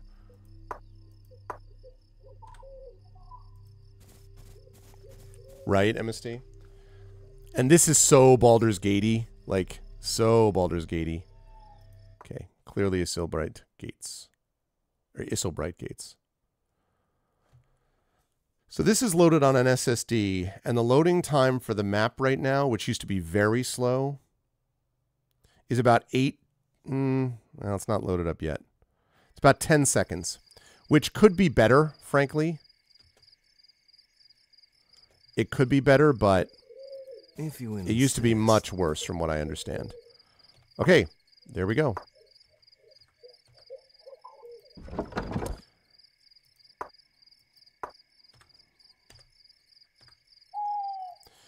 All right, folks. Well, that you've just seen is Black Geyser, Couriers of Darkness, and I hope people enjoyed this. So we played 3 hours now. Good stuff. I really like this. It feels, yeah. I'm impressed with this. I'm impressed with this. I kind of wait. What? What? Yeah. Yep. Yep. Oh, yeah. Go away. I'm impressed with this. I played and won Pillars of Eternity. I always found that Pillars of Eternity, my problem with Pillars of Eternity was that I felt the combat was very mushy. Like, I always felt like I was kind of sort of pushing things in the direction of the enemies, but I never felt like swing, land. Like, I never felt that sort of visceral combat. Just didn't feel tight to me the way it did in Baldur's Gate. And I think the combat here is much more effective in providing that feeling. Also, I have to say, the line-by-line writing is not bad. It's not bad. The story right now is very sort of, I need to see a lot more. I mean, right now it's very sort of traditional. The question is where it's going to go from here. But the greed line, I think, is interesting. Yeah, I think that's part of it. But it wasn't just that, though, Guilt. It wasn't just that, though. I mean, like, literally how the combat felt when I was doing it. Like, I would cast something, and it was like, it's moving in the direct, like it would buff the enemy sort of, so they would kind of be hurt over it. It just wasn't take the arrow, thunk. Like in Baldur's Gate, you fire off an arrow. When it hits, it hits. When Minsk hits and like did a critical hit, you know, for great justice, the screen shakes, the freaking the giblets go up, you know, from the creatures, from the bodies sometimes. So it just felt much more like impactful. And so Pillars of Eternity didn't feel like that to me. Also, I thought the lore in Pillars of Eternity was kind of meh. So I need a lot more, obviously, to see whether the lore in this is going to be what I would hope it would be. I had one thing where I accidentally aggroed the other people in the castle, but that was, I mean, I don't know, that may have just been sort of a mistake on my part. And the next time I was more careful. I did see a review of this that said that for some people, the tutorial was sort of a little bit slow moving. And then once you get into the city and then past it, then things really open up and the tutorial eases up and then you're just on your own. So that's interesting. And I may check into that, but I like this though so far. I am pretty pleased with this. So we will see. Obviously, there's a long way to go. We just started with this, but I think this is cool. And if you liked that too, !game will give you the link, as Echo I think just did, and that will give you the link which has my little affiliate thing at the end of it. That will throw a couple of bucks my way, but it will not cost you anything extra to use that link from the lovely GOGcom folks. And it's, I think, what is it, Echo? Like 30 bucks, I think. I think it's $29.99, if I'm not mistaken. I think it's 30 bucks, as I recall, but I'll need to check it next time to see. But yeah, that was fun though. I'm actually looking forward to playing this some more. Yeah, let me double check because I want to see what the cost is. It is, yes, it is $29.99 US. Now, I also obviously, and it came out in March of 2022, which is a little earlier than I thought. So it's 2 years old, from Grape Open Technologies. It's 20.6 gigs, by the way, which I think that's actually a good sign because it's not some tiny thing where, you know, but if you look at, let's see, if you look at the pictures in there, some of the creatures, like check this out. Here, let me do a window capture quickly.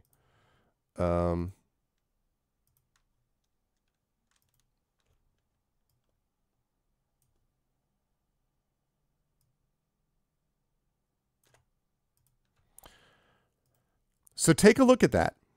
Like those are different looking creatures. Those look like maybe lizard folk, I would guess.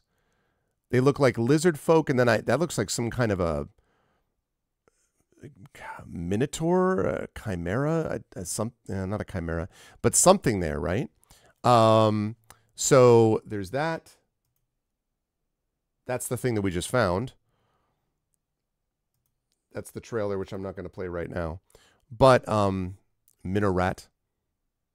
Oh, so it's cheaper to be Norwegian. Oh, check that out. See, that's that pro-European GOG bias. I don't know, just kidding. But anyway, so yeah, I think it's cool. Hey Div. So yeah, I'm intrigued. I'm intrigued. I'm actually looking forward to playing more of this. This kind of stuff turns my crank though. Like obviously if you've been watching me for any length of time, either here or over on my own channel, you'll know that I'm all about the RPG. And so playing a good style Western RPG is something which is neat as well. Now, again, it's possible. One of the things that I liked about it is that one of the reviews were talking about how there is a fair bit of quest variety. Some of it is go fetch this or go kill this, but there are other things where the quests sort of pick up pace and there's a lot of variety with them. And you all know how much I love Solasta. And how cool that game was, despite some limitations of the system. This obviously is not some fully realized D&D 5e, you know, the way that was. But this is sort of pushing a lot of the Baldur's Gate buttons. So we'll see if that continues. But at least in the short term, it's a good first impression. It's a good first impression. So, and it's available. It's 7, 8, Windows 7, 8, 10, 11. It also works on not just Mac but Linux. So for those of you, and I know there was a few who are all about that Linux, you can do that. It has cloud saves, which is a good thing. And I wonder if you can play co-op with it. You probably can't. But I wonder if they ever had a mod that was like that.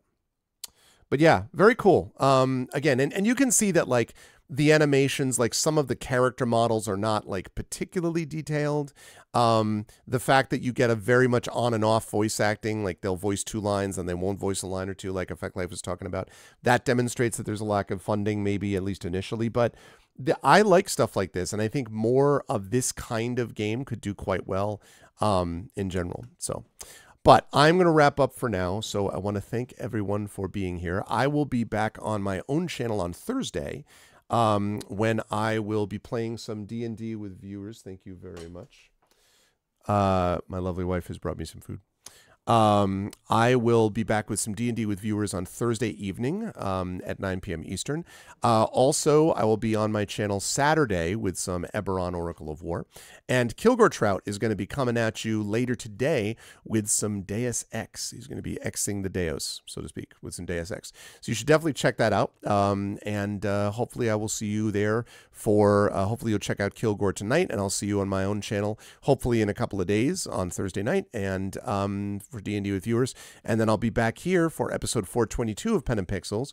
Oh, Invisible War. Oh, I didn't know that. I think I just had it at the regular Deus Ex. Oh, nice. Well, then you're going to be warring invisible.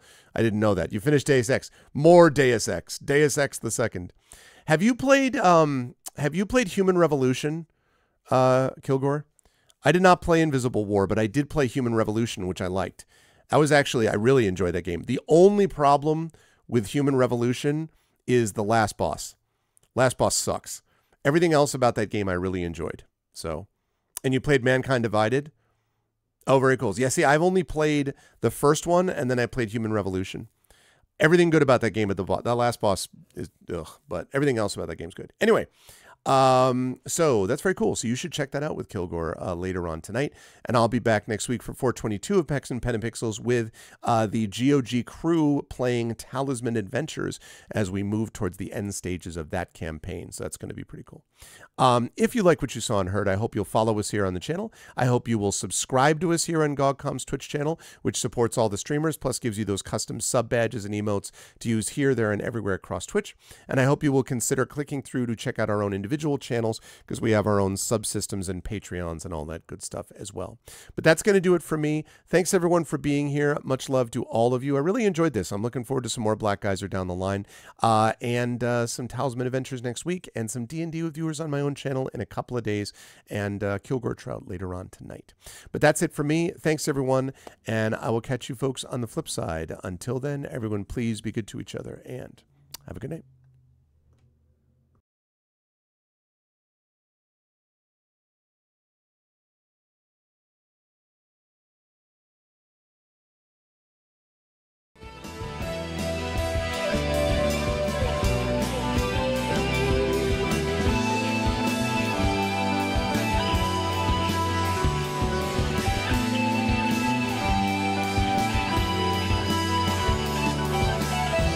Gets more cold this time.